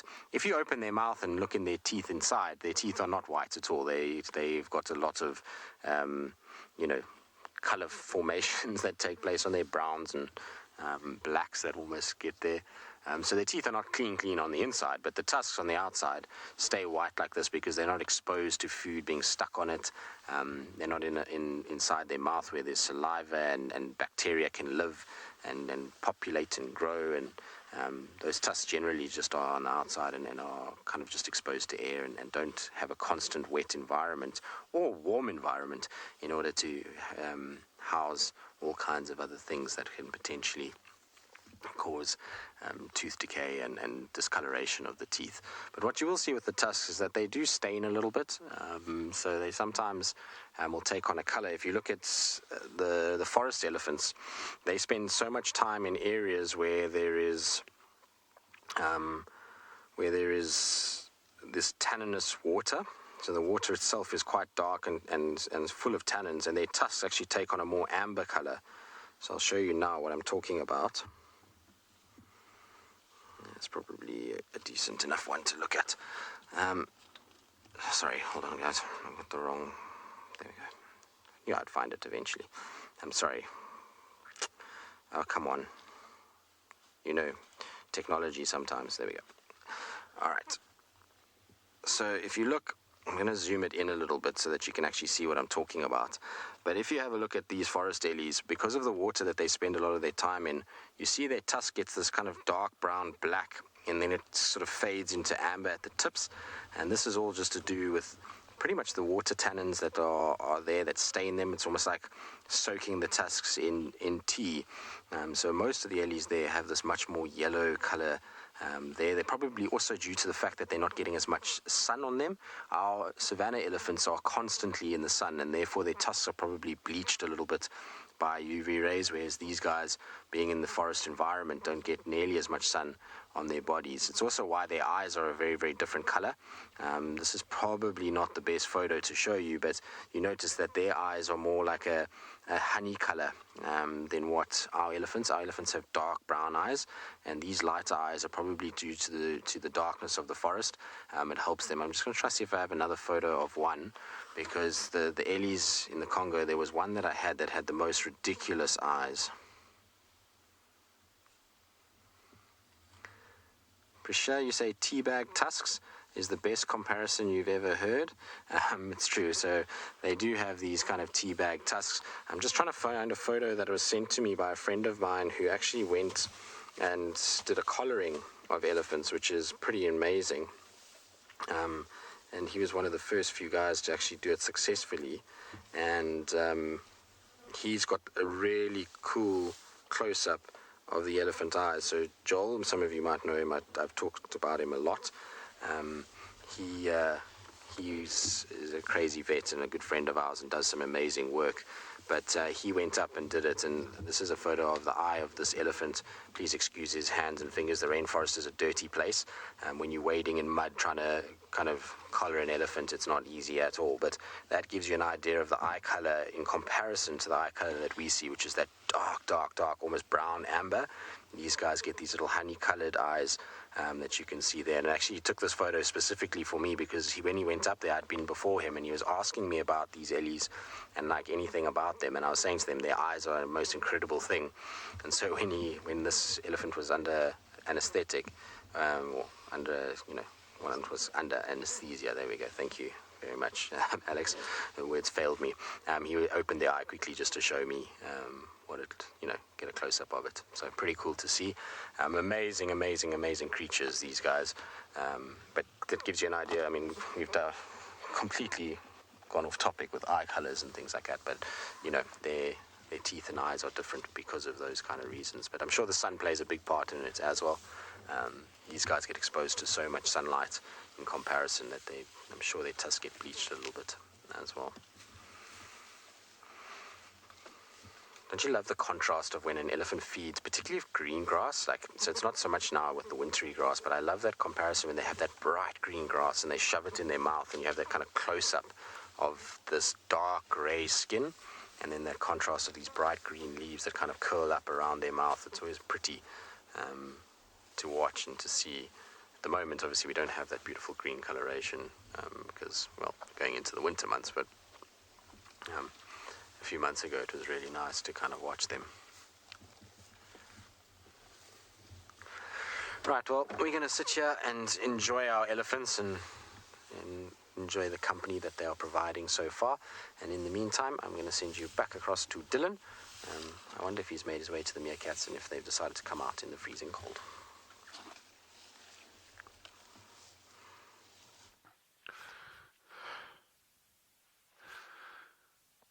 So Yandra and myself are doing our classic, can't find something else, we'll find something like less animate, like a skull. So this is a beautiful example of a kudu bull. Remember that, like that same one that's at the carcass over there, but obviously a different individual. But this one has been like really nicely cleaned up now by all the little organisms and stuff. This thing's actually quite heavy, you'd be surprised. I'm holding it, this probably weighs 8 kilograms, give or take, maybe slightly less. And it's a male, the females don't have horns. And then you can look at the teeth. I'll bring it closer there. So you can see this is not a particularly old, it's an adult bull, but the teeth are still super sharp, all the ridges on them. So it's not a particularly old animal. And we know this bull was actually killed by the pack of wild dogs a couple of months ago. But just look how clean that skull is now. And that's just little microbes, initially the predators themselves, then scavengers, then beetles, carcass beetles, microbes, fungus, all that kind of stuff. Just working their magic to clean these horns up, these skulls up. And in terms of how they're attached to the skull, you've actually got bone that runs high up inside you. So these horns themselves are actually hollow, and the bone runs in a spiral all the way, almost to the tip. And that's how they're attached, then with membranes on the inside. So different to deer, where deer lose their antlers every season and grow new ones every next season. These are permanently attached to the animal. So they start off very, very small as little horn buds, and then they just grow and grow and grow through the life of the animal. Another way that you can see it's a big adult bull, apart from the sheer size of the horns, is these lovely ivory colored tips. And just note, this is not ivory, okay, this is keratin. This is, the same kind of substance that your fingernails are made of. It's not ivory, I'm just referring to the color of the tips over there, and you can see on this one, it's a beautiful yellowy gold color there. But yeah, so this is a kudu bull. Yeah, Mario, it is interesting, and that's the thing out here. You know, you don't have to be, you know, looking at big stuff all the time. That's cool. I love everything, and it doesn't, you know, whether it's big, small, whatever. But there's just so many facets to the outdoors.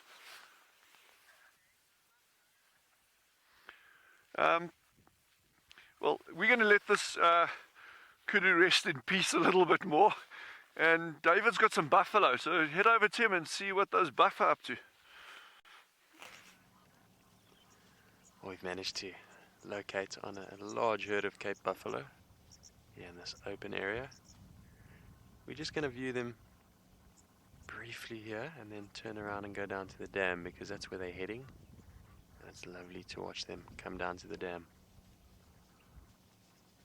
Quite a large herd here, probably around 60 animals.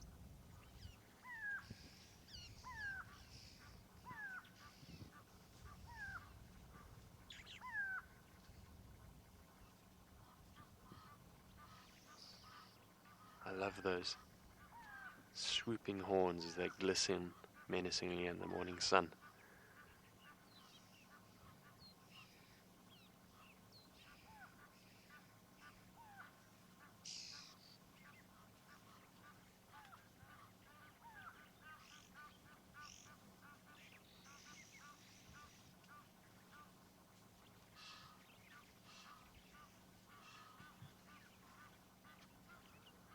There's a couple youngsters in this herd. Very cute. See the baby buffalo sticking close by to the others, to the adults.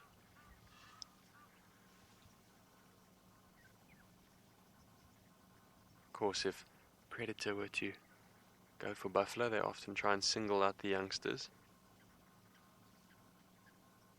That's why the coordinated defense of this herd of buffalo is so important. How they join ranks and defend.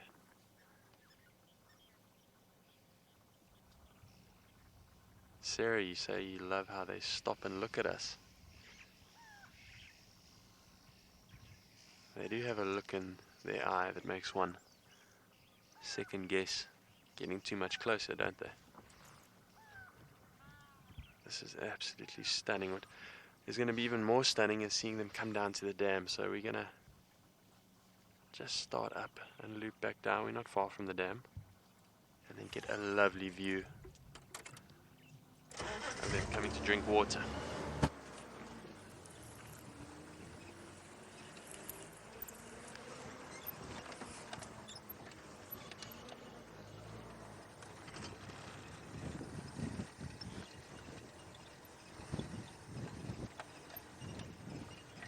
While we relocate here, just give us a quick moment. We're going to go through a little bit of a dip here and then get on the other side of the dam wall to have a lovely look at those buffalo coming down.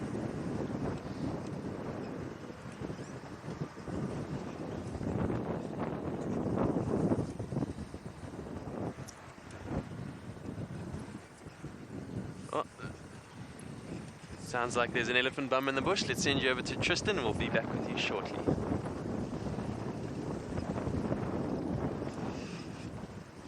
With some ellie bums at the moment, watching them climbing up the side of the termite mounds and feeding.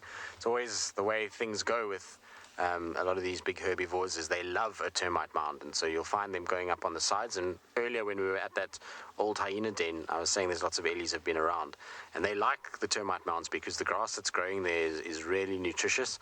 Often what you'll find is the grass around a termite mound is very long, but on the sides of it and immediately at the base of it is very, very short. And that's because it's utilized by so many different animals.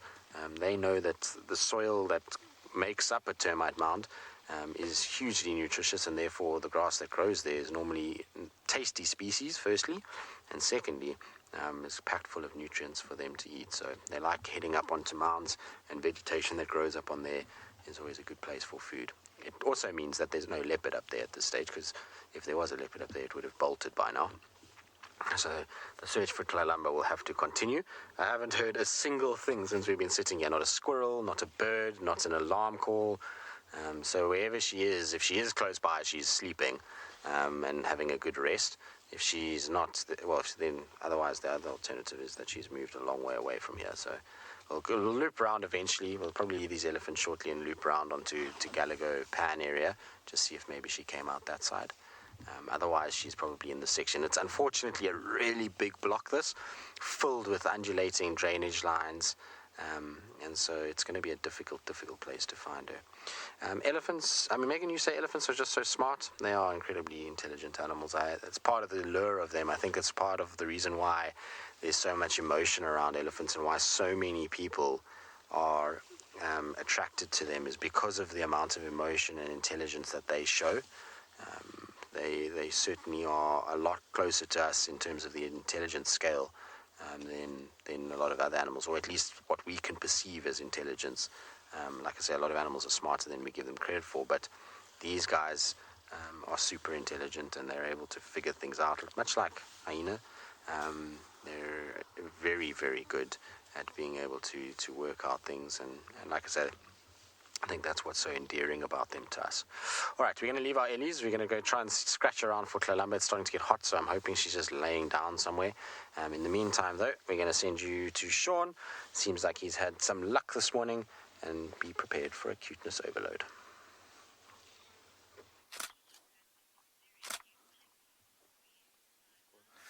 Yes, we do, guys. Look what we found. Look what we found. It's the little lion cubs in the middle of the... Oh, I was going to play with Mommy. This is just incredible. We were driving down the river thinking, let's just cruise down the river, you know. Oh, sorry, my head's in the way there. Let's go from one side to the other side like I was talking about the other day. And we found these ones just lying pretty much in the middle of the river, exploring. So this one, the one that's on the screen now, is the young male. See, he's got a leaf now, practicing his hunting. He caught that. Oh, just adorable. Look how short his little legs are. It's very inquisitive. When we actually arrived, he was lying very close to his sister. Oh, that is stunning. Look at the sun catching him around the head. Just like... Yes, Emma, he's eating his vegetables, exactly. Oh, and there comes the sister. So you can see where the actually... Classic sister behavior. Look at the male. He's just like, stop your nonsense. Hand on the head. Oh, that is beautiful, beautiful lighting. So you can actually see a bit of a color difference between them, with the female being a bit darker.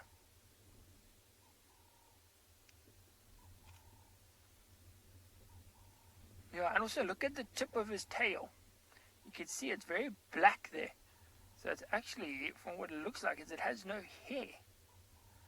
We're not sure exactly what happened to him, but it just seems to be missing the hair on the end of his tail. You can see it looks very, very thin compared to the rest of his shave. It looks like he got a bad haircut on his tail.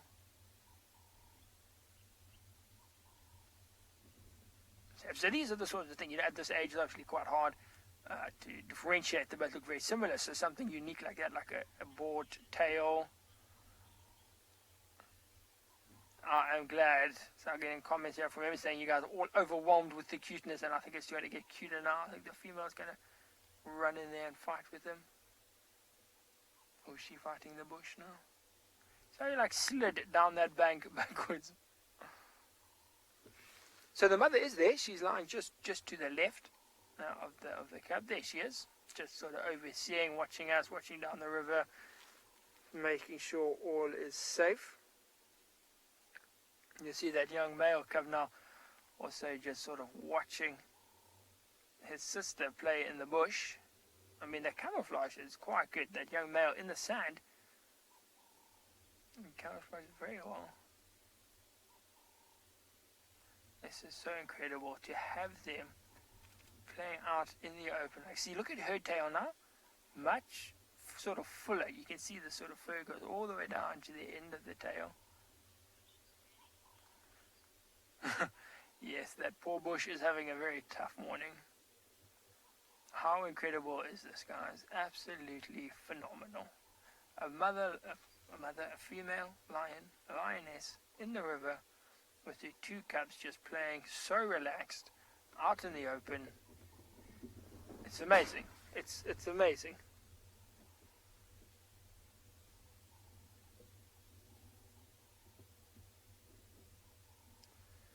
Absolutely incredible. I think the young male, no, you could just see his head every now and then. Sarah, she does have gorgeous, gorgeous eyes, this female. She's actually got a very beautiful face. Those white markings under her eyes that you can see there, very clear, very definitive, very sort of sharp, and it does bring out her eyes. I do agree with you, Sarah.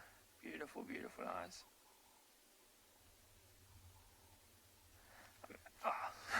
It's like she just sat down and then did a whole like 180. What was I going to say now? It's so amazing that they're so relaxed, so still inquisitive and playful at this age. They learn that behavior from the mother. The mother couldn't really care that we were here.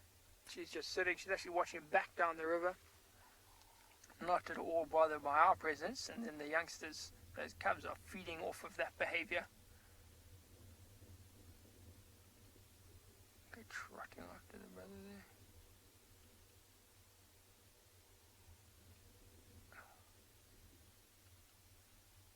This is something that you do not see very often at all.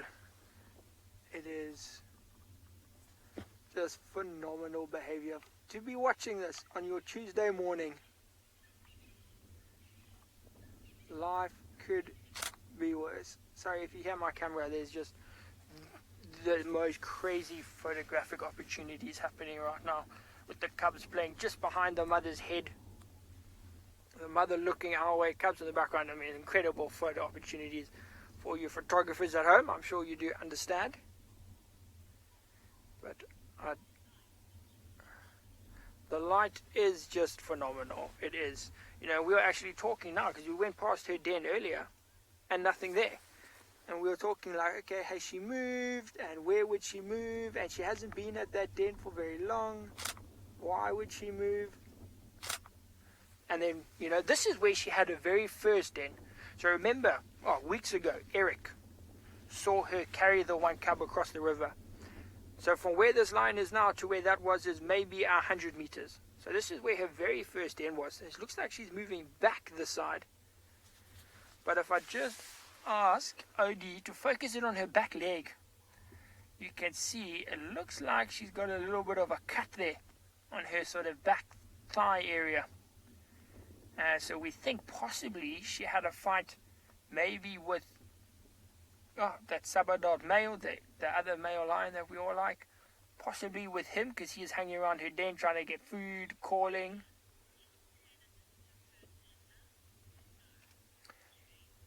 So Jay wants to know, is this her first litter? Yes, Jay, this is her first litter that she's had. And she's doing phenomenally well. I mean, to have these two calves and to keep them alive for this long. You must remember, Jay, statistically, 80% of lion cubs don't reach the age of 2. 80%. And she's got these two. And you can see they are doing very well. She's being a fantastic mother. She's providing for them very well. She looks very healthy. She's eating nicely. She's moving them fairly regularly, keeping them safe, providing lots of milk. She's being a fantastic mother for her first time. 80%, that's a very, very high statistic. And to only have 2 cubs, I mean, I'm impressed. Them trying to fight there. Now, if she wanted them to suckle or was happy, she would maybe lift up her back leg. That would give them sort of easier access to those teats so that they could suckle. There we go, you see, like that. She almost lifted it there. But we're not sure when the last time is that she ate. So we're not sure sort of how she's doing resource-wise, because she'll obviously need to eat food to get up her energy, let her body produce the milk that these cubs are looking for. But she is letting them suckle.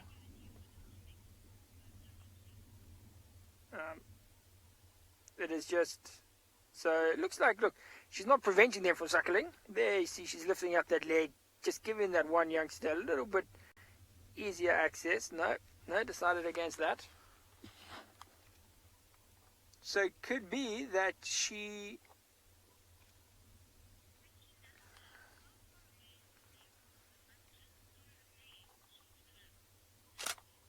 Okay, so we got a question from Natalie wanting to know how far away we are. Natalie, if you have a look here, so the lions are down there. We're probably 40, maybe 50 odd meters away between there. So quite far, but they are very relaxed. You know, I don't want to go any closer. So with obviously the lions, the cubs, we don't know where her den is around here. So we want to be very careful. So we will keep our distance for now. And we will stick to this sort of road that we have. We're just very lucky that she's lying down next to the road. And this is just fantastic. You know, there's no need to go closer. You know, why push them? They relax from here. We've got an unobstructed, beautiful view. Keep our distance. They relaxed. It's fantastic. I could not have asked for a better time than this. I mean, just think about, take a moment. I'm putting my camera down. Take a moment and think about what you are seeing right now. You're in Ngala and beyond Ngala Reserve, in the Timbavati River, watching a young lioness with the very first litter. You've got 2 lion cubs, 1 male, 1 female, fighting to suckle in the most perfect setting you could ask for.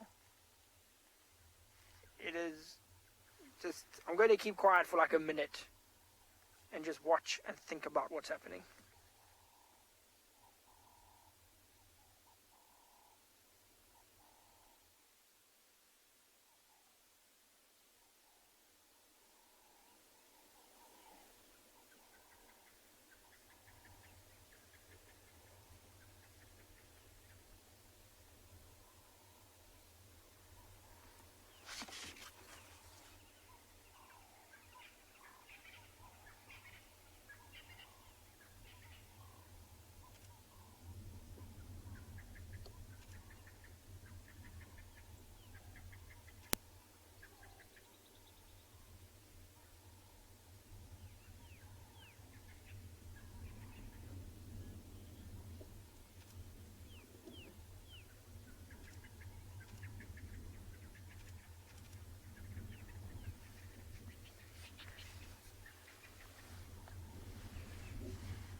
Okay, so that's about as long as I can keep quiet for.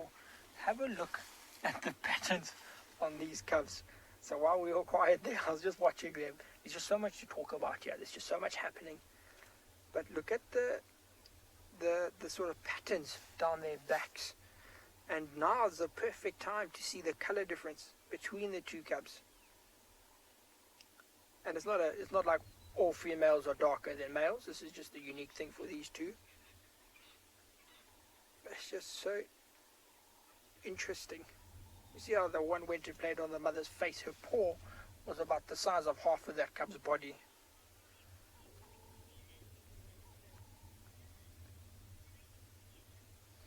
So what we're going to do, we're going to carry on sitting here. We're going to watch them, see what happens, see what develops. We'll keep you all updated, but while we do that, we're going to send you back across to Dylan. I think he's waiting for some meerkats.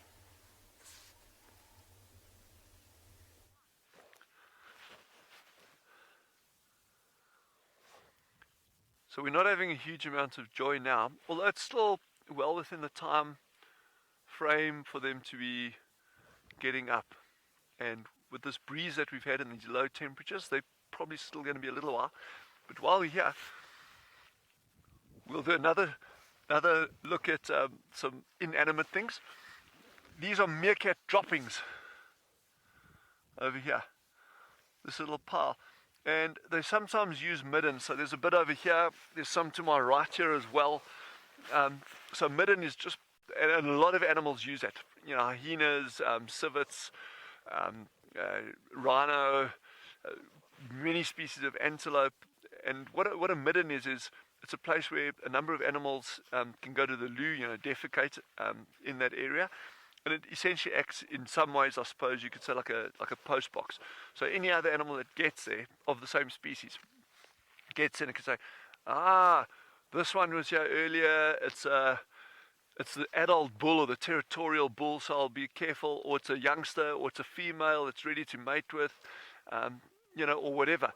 So they can tell a lot about the condition and the other animals in that area, just from the fact that there's a midden there and the droppings that are there. You know, so these are comprised mostly, we were talking the other day about what they're eating, and that's insects primarily, but also some small vertebrates. So if you break these droppings open, you'll actually see that. And as I'm looking here, there's little insect legs in it.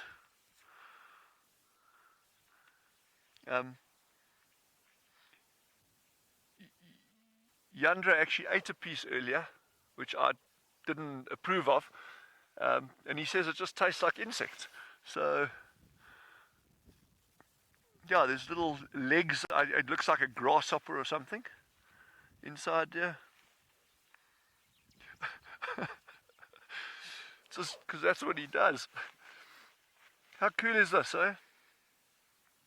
But these, okay, the sun's coming out now, which is really good. It's been overcast the whole morning now, but the sun's coming out.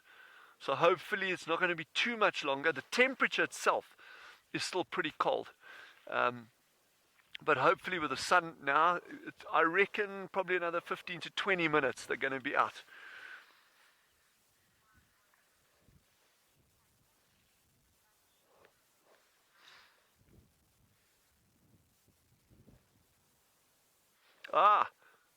Someone's having some luck. Sean's got some lion cubs. So head over to them, stay nice and warm, and we're going to keep guard duty around these meerkats until they come out.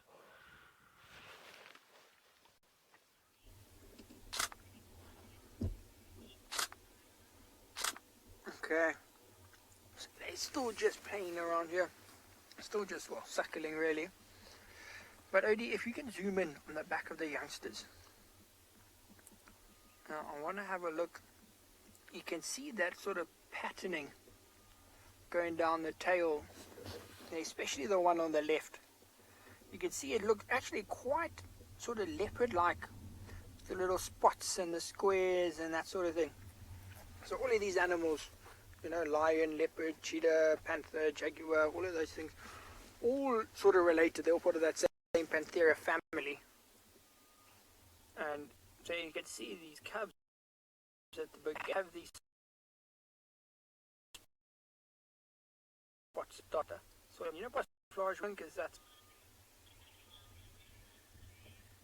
okay. So what we're going to do is we'll get back to our pattern story.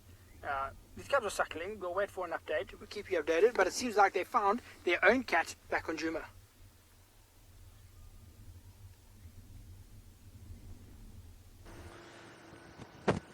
So cool. We are stoked. Managed to catch up eventually with the leopard, and none other than the king of them, Muri. He's just in the thick grass here, so let us just quickly reposition and get a look at him. You see him there, BK? Sorry if my mic is giving us a bit of trouble there. Hold it right. There you go. He's just put his head down. Get a little bit forward, BK, and then we'll get a better look at him.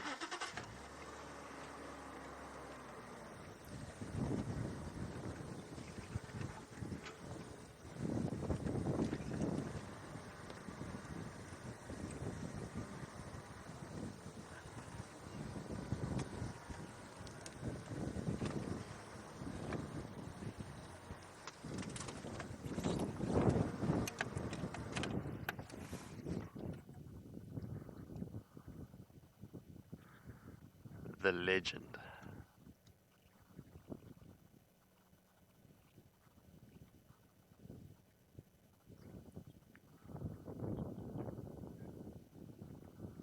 What an incredible cat. Majestic, those eyes, that face. Scars that tell a story.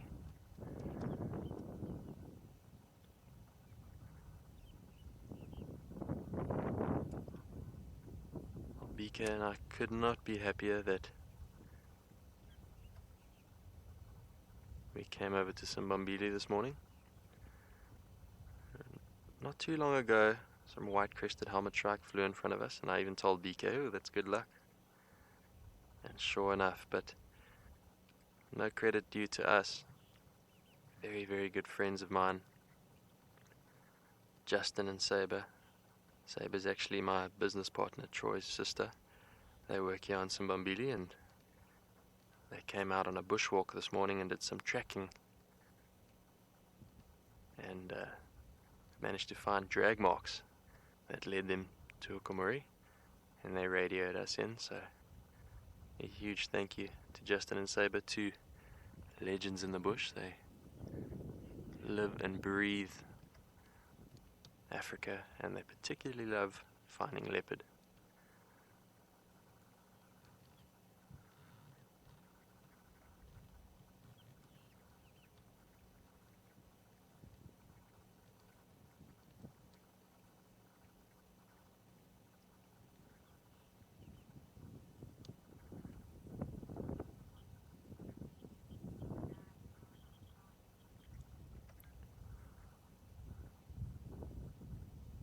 A few of you are wondering if we have had a good look at his bad eye and how it's looking. I just had a quick look at it now when he looked at us, and seems to be all good.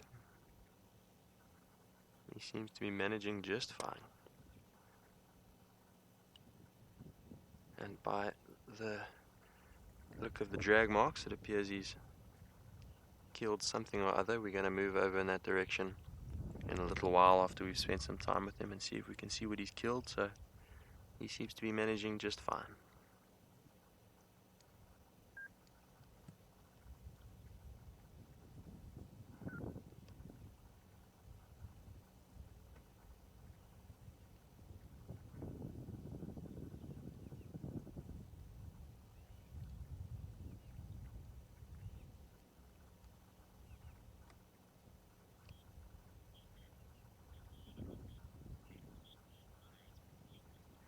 Lepin, you say he's a tough boy and you're sure he's fine. I agree. This leopard just oozes resilience and toughness. Well, we're not going anywhere. We're going to sit here with him. We'll be sure to update you as things develop. But while we do that, let's send you back over to Sean.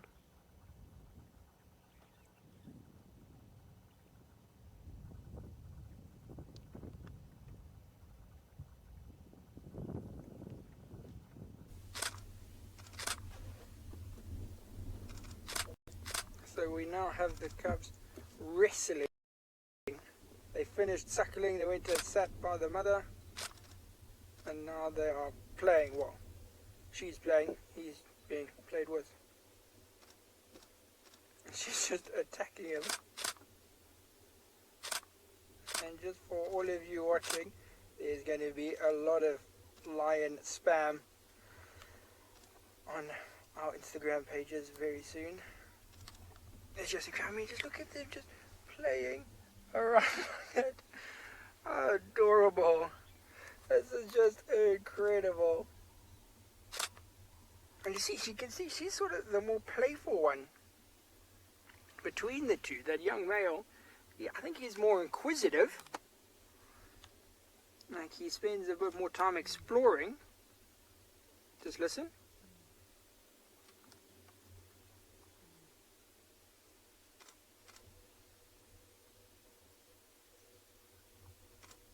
I don't know if you heard that, but the mother was sort of just very slightly moaning at the little cubs.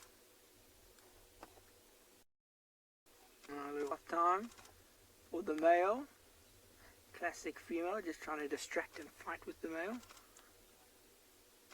Oh.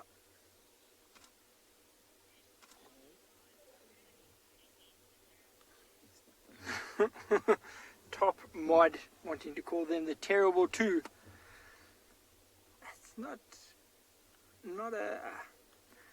I'm going to reserve judgment, top mod. I think it does suit, but I'm not going to give that my official blessing.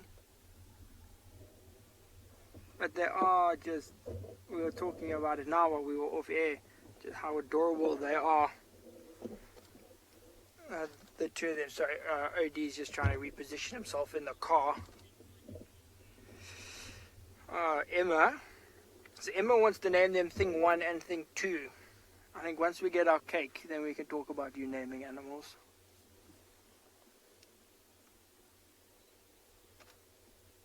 Now the male seems to have her in a death grip. You can just see those tiny, tiny little paws just flinging around at the bottom. So you can't see, which is fine because you want to watch the cubs. That's where the activity is happening. But the mothers just keep watching them every now and then, and she's got just like that look of a mother. It's just like, oh God, what are these two doing? But it's quite amazing. I mean, have you noticed, since we've been watching, it always seems to be the male that is sort of on his back, and the female is doing a lot of the sort of active wrestling.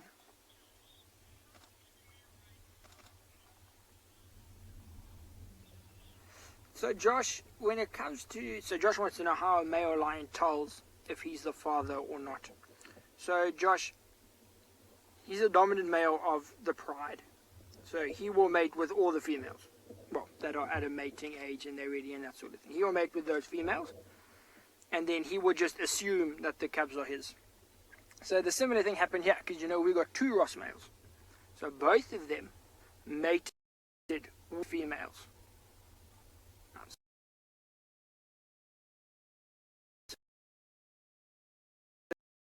So these cubs belong to the others. We know which one. Both royals think that look at coming to invade us. So both of the Ross males think that these cubs are theirs, and that's how they protect them, Josh. So they just assume, they're like, we mated with this female.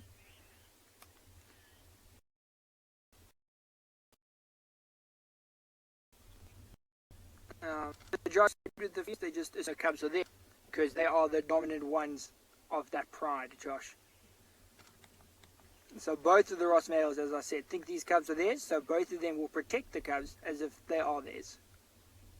Which is good, because if one Ross male knew it was the other ones and not his, he might kill them. So it's good that they both assume that the cubs are theirs.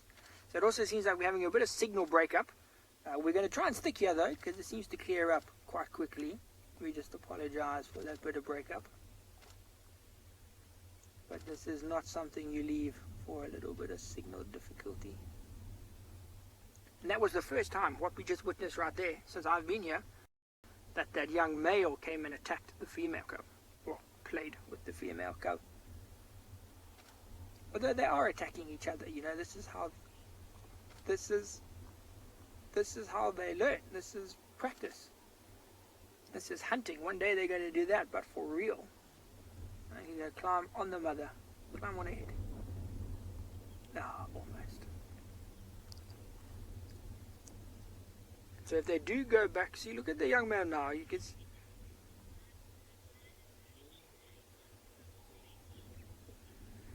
Ah, my friend, the Indigo Girl. Indigo Girl, you still owe me that report on elephants swimming for 6 hours.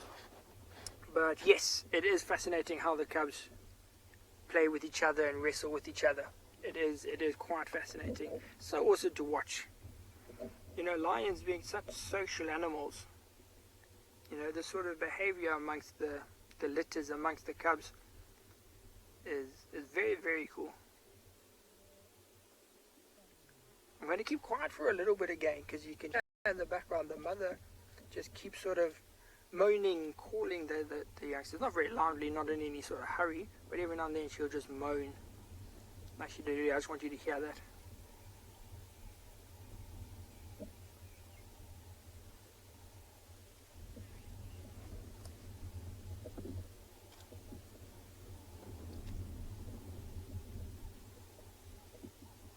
then, oh wait, looks like the mother might get up. She might pick up the cubs and carry them somewhere to a new den, or she might walk and they're just going to follow in the background, or they look quite distracted. The mother looks, yeah, she looks a bit sore.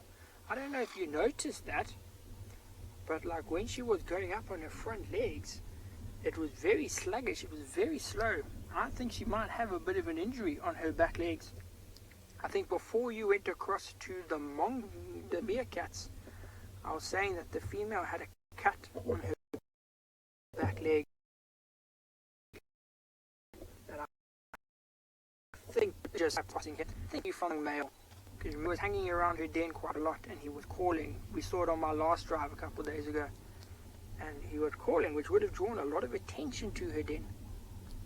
So I think it's quite possible that she fought him, trying to chase him away. Now they are brother and sister, so it wouldn't have got too serious. Remember, we saw Mayo and he was full. Possibly she caught something and he stole it, and they had a fight. And she's a little bit injured. She looks in a much better condition than he does, obviously. I don't think it's any sort of life-threatening or difficult injury. We'd have to see if she stands up. So I don't think anyone needs to worry. I think she's perfectly fine. The fact that she's relaxed enough to have them out in the open is a great sign. You know, she's probably just got like a little bit of a stiff leg.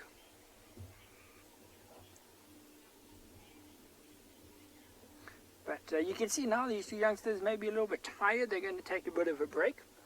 So while we sit here and watch them, what we're going to do is send you back across to David with his leopard, who seems to be getting a bit active.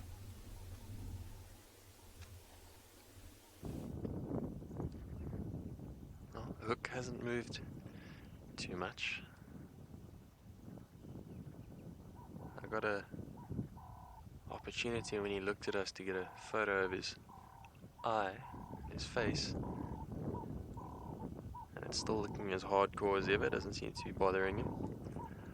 I wonder if I could maybe zoom in on it and see if we can pick that up on the camera.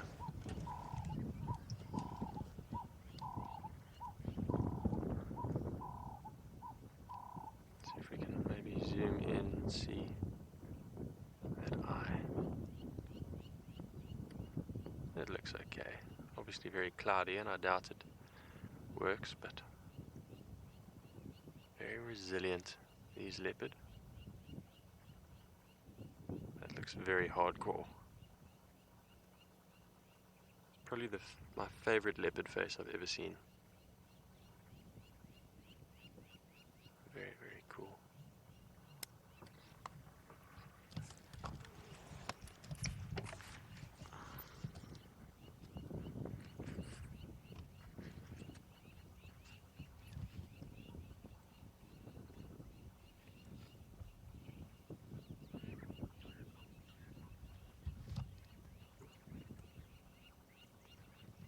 Kita, you're appreciating the close-up photo. You are very welcome. I couldn't be more happy to be able to take a photo of Hukumuri on this fine morning.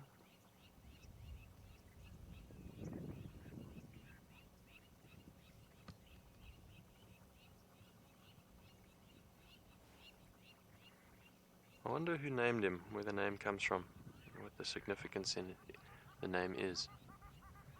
Definitely a name that suits him by the sounds of it. But I don't know what it means. Kind of sounds like the Kiwi All Black haka.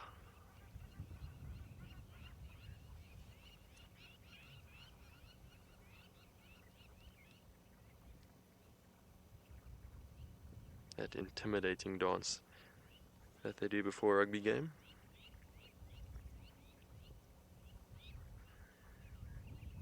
Claire, you notice and comment how gorgeous he is. He's a spectacular leopard. I think this is by far my favorite leopard to spend time with out here. He's a machine.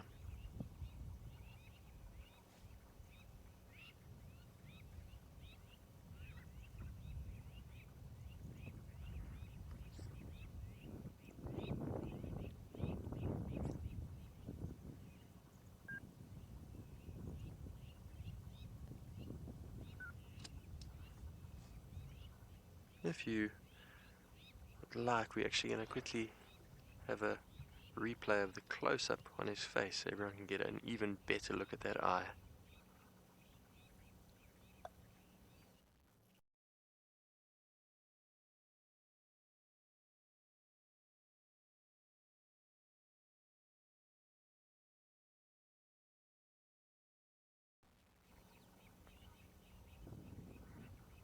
So nice to be able to have a look there.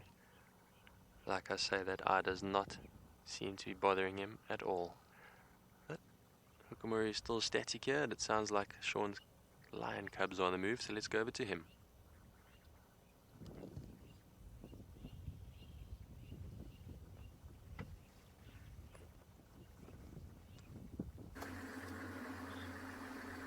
Okay, so you can see now they are moving. So the female is now up. So you can see she does have a cut in her leg, but she's not limping. It's not impeding her in any way, so she's perfectly fine. Just a bit of a wound there. I'm going to duck my head. So what we're going to do, we're going to drive a little bit forward, then we're going to stop and just watch from there. I'm not sure where she's taking them. I don't want to cut her off in any way. So we're just going to go a little bit further, and we're going to stop here, let her walk, and then we'll just keep sort of following from a distance. OD, can you see from here? So you must just watch these youngsters. What they're doing is they're sort of falling in the holes. So there's some elephant holes here where the elephants have been digging. Sorry, duck in my head there. Where the elephants have been digging and the cubs fall inside the hole. I must duck more. Let me move out of the way completely. It looked like the one cub wanted to be carried.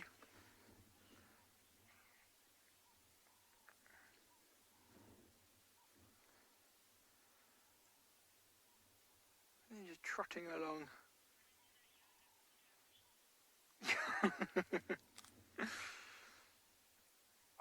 And they're walking to the sun and the shade and the sun and the little one. Look how watch the one at the back. When he walks in the mother's footprint, he just like sinks down. I think they must find it quite tiring actually walking in the sand, you know. Something like elephants, giraffe, buffaloes that walk through here make quite big holes with their tracks. So the camera's going to be a little bit bumpy. Odie's going to do his best though, because we're just driving again.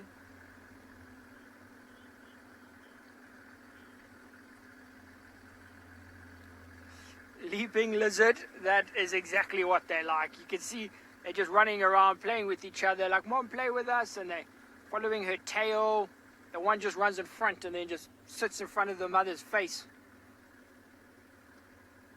Oh, this one's running in the road now, so we're going to stop here and just let him play in the road. You can see the mother's walking so slowly and they're just sort of trotting along.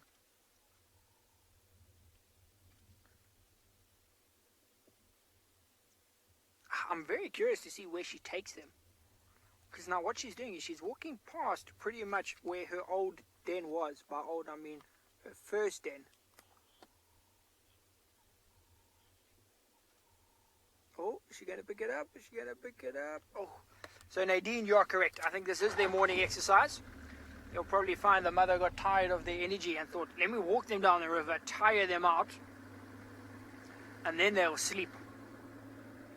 And that's what I would do. Not that I have any kids, but it is their morning exercise. I mean, with those tiny legs, some of the holes... Oh, my hat.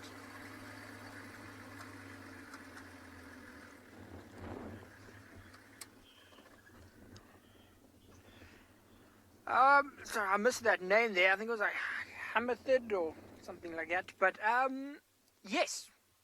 So the mother most likely does bring them down into the river. They do blend in very well in the river with the sand, that sort of thing. But also, if you look up on the bank, just to the side where she's walking, you can see how thick it is here. There's a lot of bushes. They might chase that bird. There's a little dove, I think, there in the river. There are a lot of bushes. There's a lot of thickets.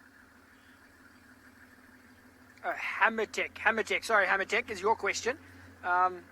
So yes, bringing them down into the river. Yes, they might camouflage really well in the sand, but there's also a lot of potential den sites for her hammertech.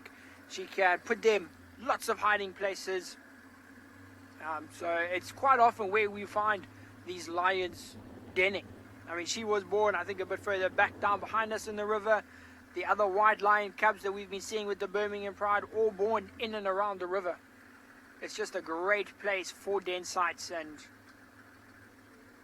yeah, quite possibly it is safer. They do blend in phenomenally well. We're going to go a little bit more, and then we're going to stop right here. Yeah, if you do see my head coming into the picture every now and then, I am trying to bend and yoga my way around. So there we're just stopping for a toilet break.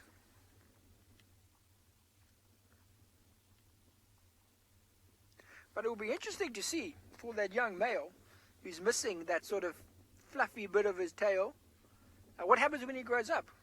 Because you can see that the mother obviously has the black dots, well, the black tuft at the end of her tail that the cubs are actually following right now.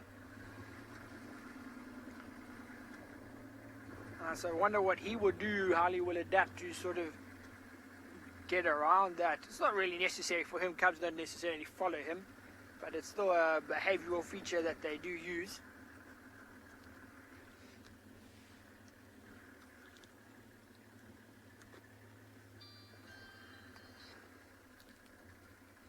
Ah, there we go. Okay, Emma, you back.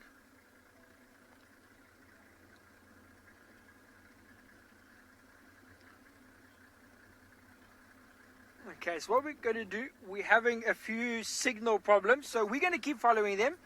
In the meantime, we're going to send you back across to Jumo with David and the leopard.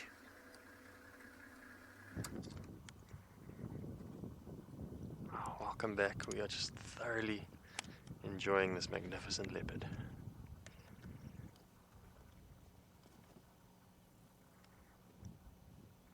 He hasn't done too much. The sun is rising, so he ended up catching him, and he looked like he got a bit warm, so he got up and moved a couple feet into the shade. Now dozing off again. He is a very popular leopard, of course. Noticeably, that face of his is just so recognizable, and I am so thrilled that we are with him. Once again, a massive thank you to Justin and Saber. It was quite funny, actually. I'm going to show you a picture, Justin's profile picture. It's him and Hukamuri.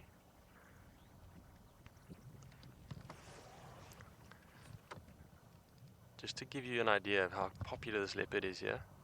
There's Justin and Hook. And then there's been some incredible pictures that Saber's taken. So Saber is Justin's girlfriend. And that's her Instagram. That's a very cool photo of Okamori. Saber takes some incredible wildlife shots if you want to check her out. So just to show how popular this leopard is, Archer, he's majestic. Sobby Sands, Hollywood star.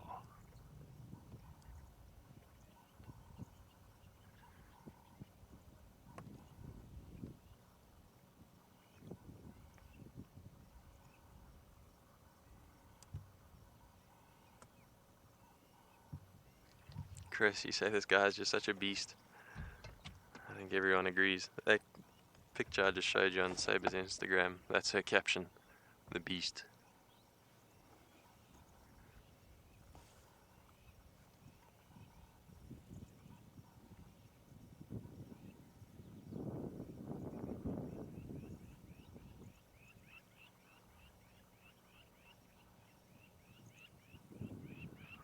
Molly, you've asked how long does a male leopard like Hukamori hold a territory for? And generally they only leave their mothers at around 15 months old, and then they move around quite a bit. It takes them a while to gain enough strength and confidence and wits to be able to actually fight for a territory. I would imagine a male like him probably took over territory around his 3rd year. I'm sure the rangers around here would know specifically when and how, but I'm just going off my experience of male leopard. I can imagine a beast like him could have been quite ready in his 3rd year to take over territory. And then they'll hold that territory for a few years. It very much depends on injury and availability of food. If they can remain strong, then they'll hold that territory, I'd say, for a good maybe 5 years, maybe even longer. Male leopard will live around 12, reports of around 15 years in the bushveld. Those last couple of years, when they start going downhill, they might not be able to maintain their territory. So many variables in that, but I'd say on average a male leopard could hold his territory for a good 5 years.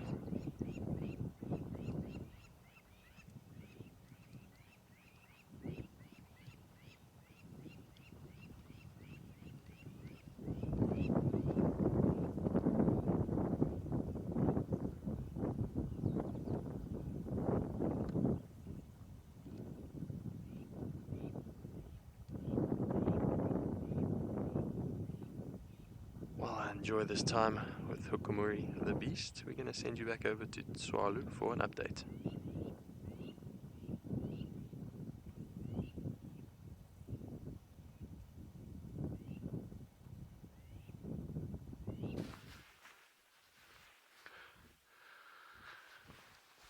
So those of you who joined us yesterday, remember I was showing you a whole lot of like dead plants and things.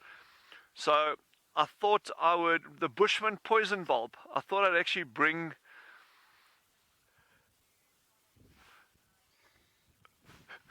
quick link, bye.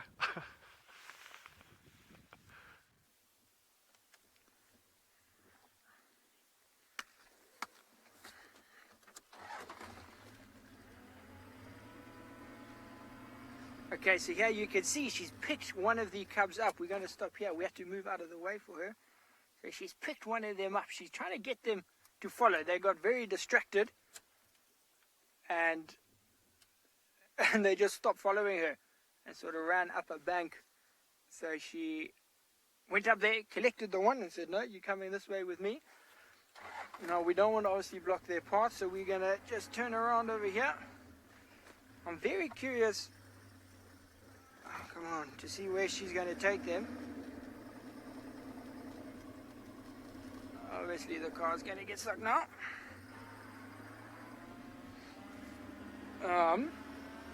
Yeah, but you could see that she had picked one up and she's picked up the young male. So I'm going to get you a view now, everybody. Just give me a second. There we are. So we're trying to give her lots of space. So there's another track on the side here that we're going to follow. And we're not trying to block their path in any way or do anything like that. We do, as I said earlier, we do want to keep our distance, let them do what they want to do. So we'll stop over here. OD, you got a good angle there? Okay, it's a bit skew. We parked on a bit of a hill, but I think you guys can forgive me that. How incredible. So I was actually talking to one of you viewers yesterday on Instagram about how she decides which cub to carry and which one not to carry. So now you can see she just sort of carries one, and she's been carrying this one the entire time that we have been watching her since she started carrying the cubs. This one, the other one has just been walking. That's the female that's walking, and she has just been made to follow. You see how that female stopped? She's looking up. There's a plane that just flew over. So Laurie, I would say she doesn't favor one cub over the other. I think she doesn't have favorites yet. Not yet. She might get one later on. I doubt it though. But no, she's just, this is the one she picked up. That's the one that that is going to follow. So I think maybe she picked up the male because he's the more adventurous one. He heads out the most and he gets distracted. So maybe she picked him up because she knows that young female will just follow on. Oh, let's have a look. Let's have a look. Oh, I thought she was going to change there, but it looks like she was just adjusting her grip. You know, because this is not painful for the cub. The cub is perfectly fine there. The mother's not necessarily biting. Let me move my head. She's just holding him up there. But you can see it looks like, I don't know if he's getting heavy or if he's just slipping. But you see how he goes very sort of, not comatose, but very still. He doesn't move. His paw's not swinging. His tail's not moving. It's like he just sort of freezes in that position when she grabs him. Very interesting. I mean, that's obviously some sort of natural instinct. You see that the plane flew over again, which I think caused that one cub to run into the bush just to get some protection. And they're going to keep going. We're going to keep following, see where she takes them, see where she hides them. While we're following, I think it's been fantastic, but we're going to send you back across to, I think, David with some elephants. 25, 30 of them in this general area.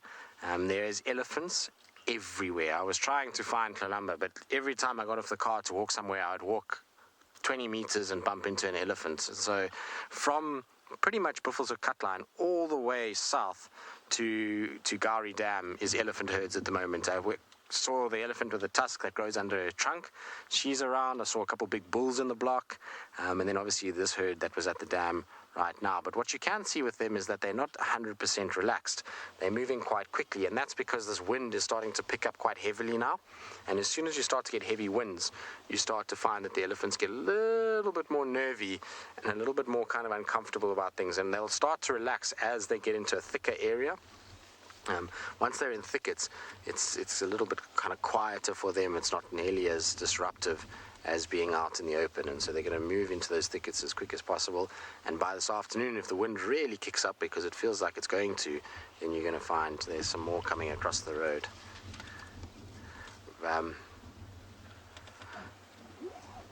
But the thing is that like I was saying, they're going to go into drainage lines and things like that. And it's maybe why the ones that I came across on the other side of the dam are all in drainage lines. Oh, hello, little one. You can see how cute that is. This is a beautiful elephant cow as well. She's got this tusk that kind of bends outwards slightly. But it's probably why all of those ellies are in those drainage lines already. They know the wind's coming, and so they get themselves in there and they just settle down. But it makes tracking impossible. You literally, like I say, walked a path and there'd be an elephant, walk another path, elephant. And so Kalamba is somewhere in amongst all of that. And we're just going to, unfortunately, there's one dust bathing here on the right. And you're just throwing dust everywhere. It's cool when they do it. Look at that. Well done, little one. You've covered yourself nicely. Catherine, exactly, there are elephants all over the Djuma, but we must enjoy it now because it's going to change. If we get a cold front and it gets cold and windy, the elephants will disappear. We'll hardly see them. There's not going to be many around at all, but you know, until it settles down again, until that wind starts to drop. But it's been really nice the last few days. It's been, in fact, the last couple of weeks. They have certainly sustained us through the quiet sort of leopard side of things. These guys have given us a lot. Here comes one more. You're lagging. You need to hurry up, little one. The rest of your herd is going off and doing its own thing. Wonder if it's going to have a little dust bathe as well. Why are you shaking your head at me? You can see we are upwind from them, so our scent is going to be blowing towards them. That's probably why it's just a little bit kind of nervy, smells humans and just wary of what's going on around it. But nice sized herd, that's for sure. Very, very cool. I suspect it won't be the last one at the dam camp today either. I think there's going to be a couple others that are going to arrive there.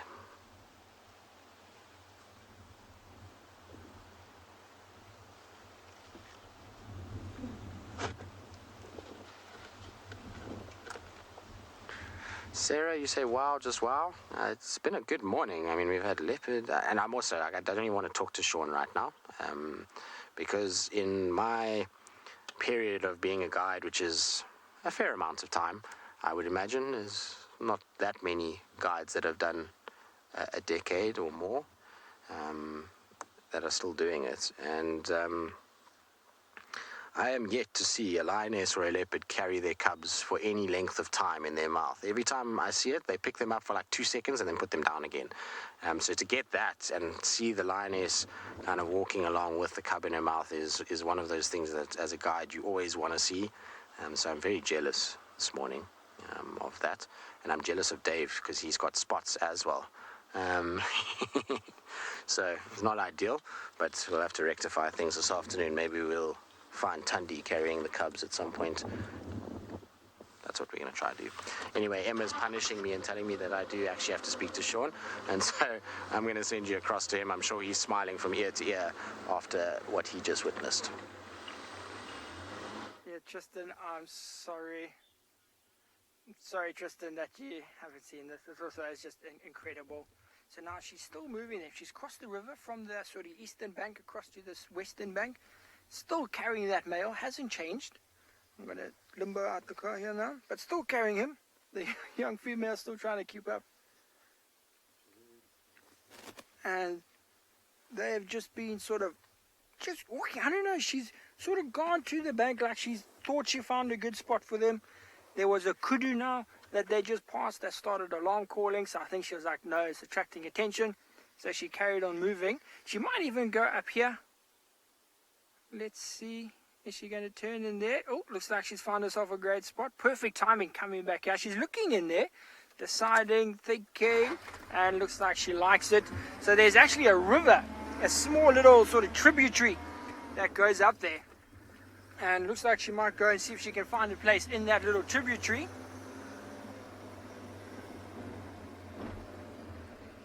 Yeah, so we are obviously not going to go in there.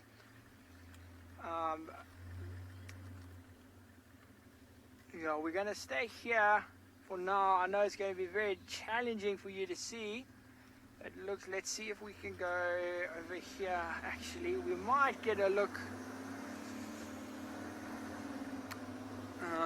through this gap.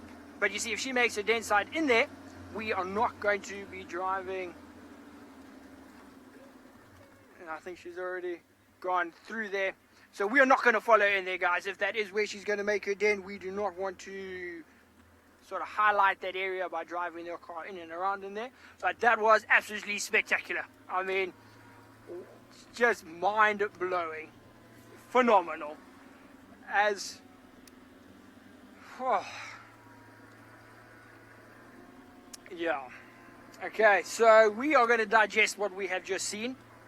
We're going to carry on down the river and just try and process everything. It was phenomenal, and I'm glad you guys were here to see it all. But while we carry on, what we're going to do is send you back to Tswalu to see what Dylan has.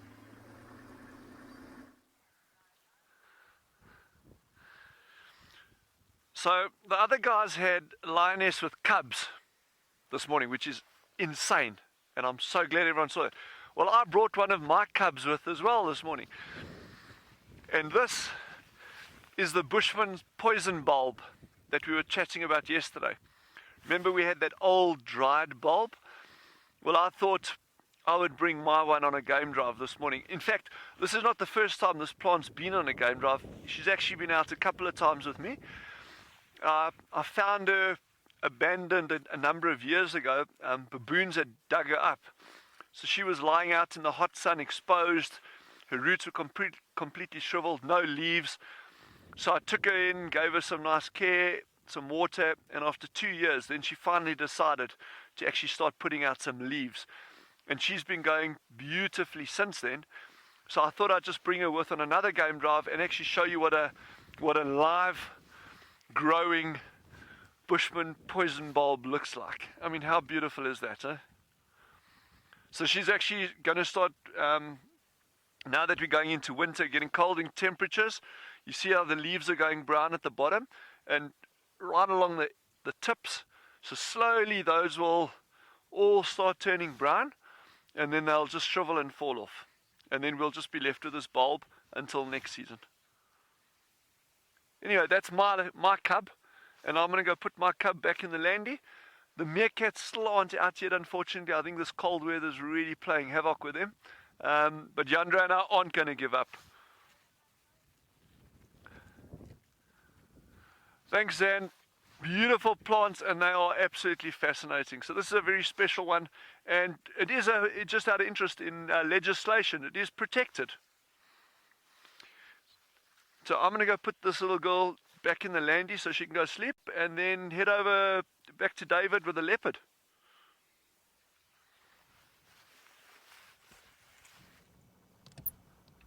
Welcome back. Okumuri has just moved into the shade, giving us some tremendous yawns, as if on cue.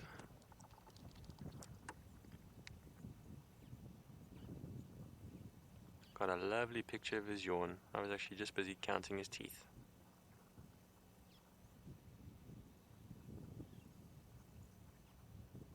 His teeth still look in very good condition, no broken canines.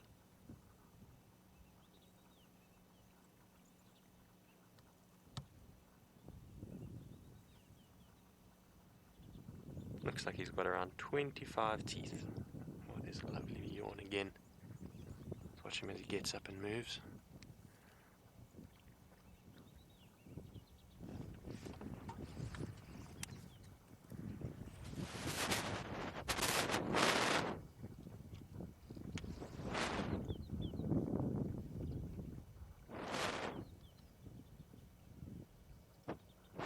Having a quick poo, gracefully. Adele, you've asked, are leopard markings the same on both sides of their bodies? And no, they're not. They are unique. It's not a carbon copy. They have the same rosettes, but not the same pattern, not exactly the same shape.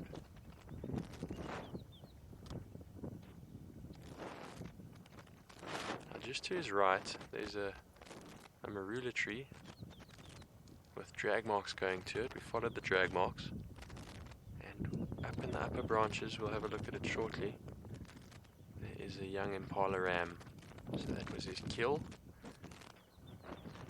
that he made last night, or the early hours of this morning, and that is why he's going to be staying in this area. Looks like he ate a bit of it, and will no doubt return to it at his convenience.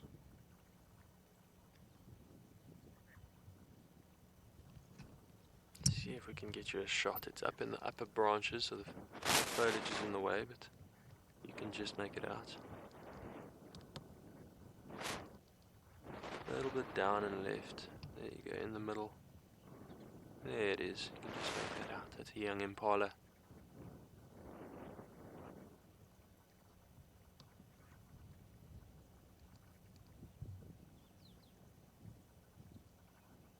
Not much to see,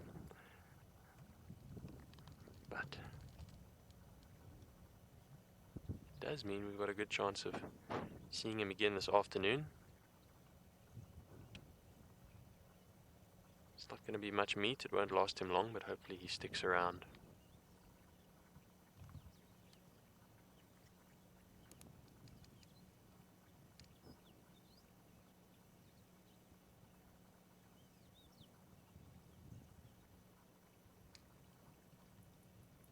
Looks like the flies are bothering him a bit.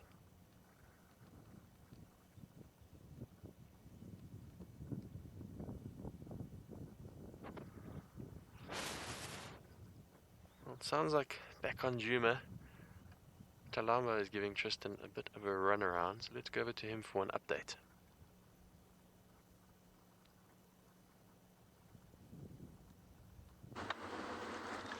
Indeed, David. I'm genuinely happy for David, to be honest with you. It's been a tough few weeks for both of us, from the leopards side of things, and you know, we both have gone out every day trying, and David, like me, has generally got a positive attitude about it, and that today's the day and we'll find it and we'll get it. And so I'm genuinely happy that, you know, we've got a leopard, it's got a kill, it's in a tree, it's the kind of perfect scenario that we've been looking for. So it should be a few drives of really nice sightings, which will be good. And yes, Kalalumba's given us the run around, but that's Kalalumba, that's how she is, and it's part of the charm of her, and part of the reason why I spend a lot of time looking for her. I like that part of her. I like the fact that she's difficult to find. It makes everything so much more rewarding. Anyway, it sounds like Kukumuri's up and active and might go up the tree, so let's send you back to Dave.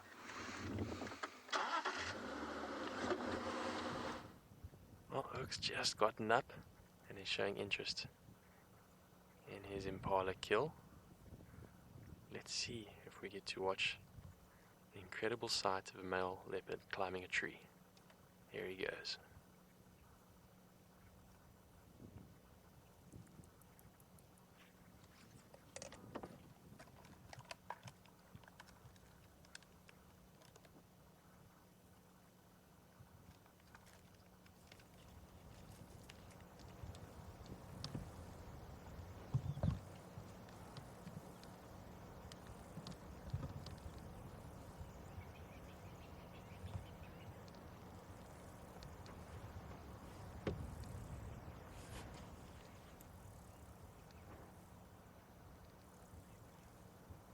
And a 9 out of 10 for form is the score.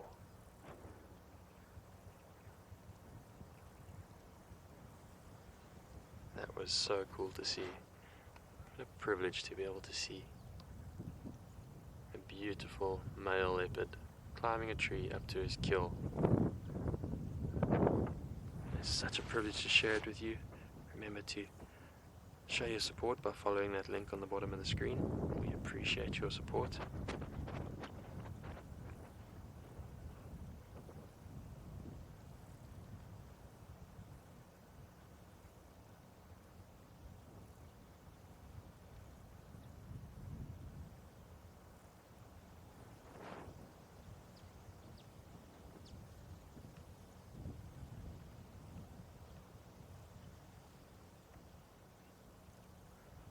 Anushka, you say, did that effortlessly. The power in that body, it's just sheer muscle, strength. And remember, he can climb that tree just like that with his own body weight in his mouth, sometimes even more. Isn't that incredible? He truly is a beast.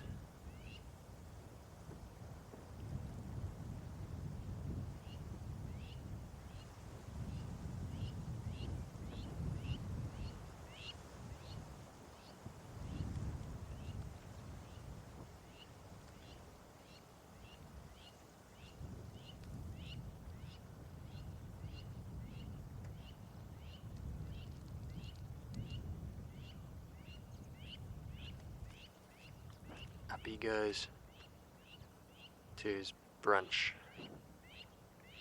Megan, you've said what an amazing drive once again. I could not agree more.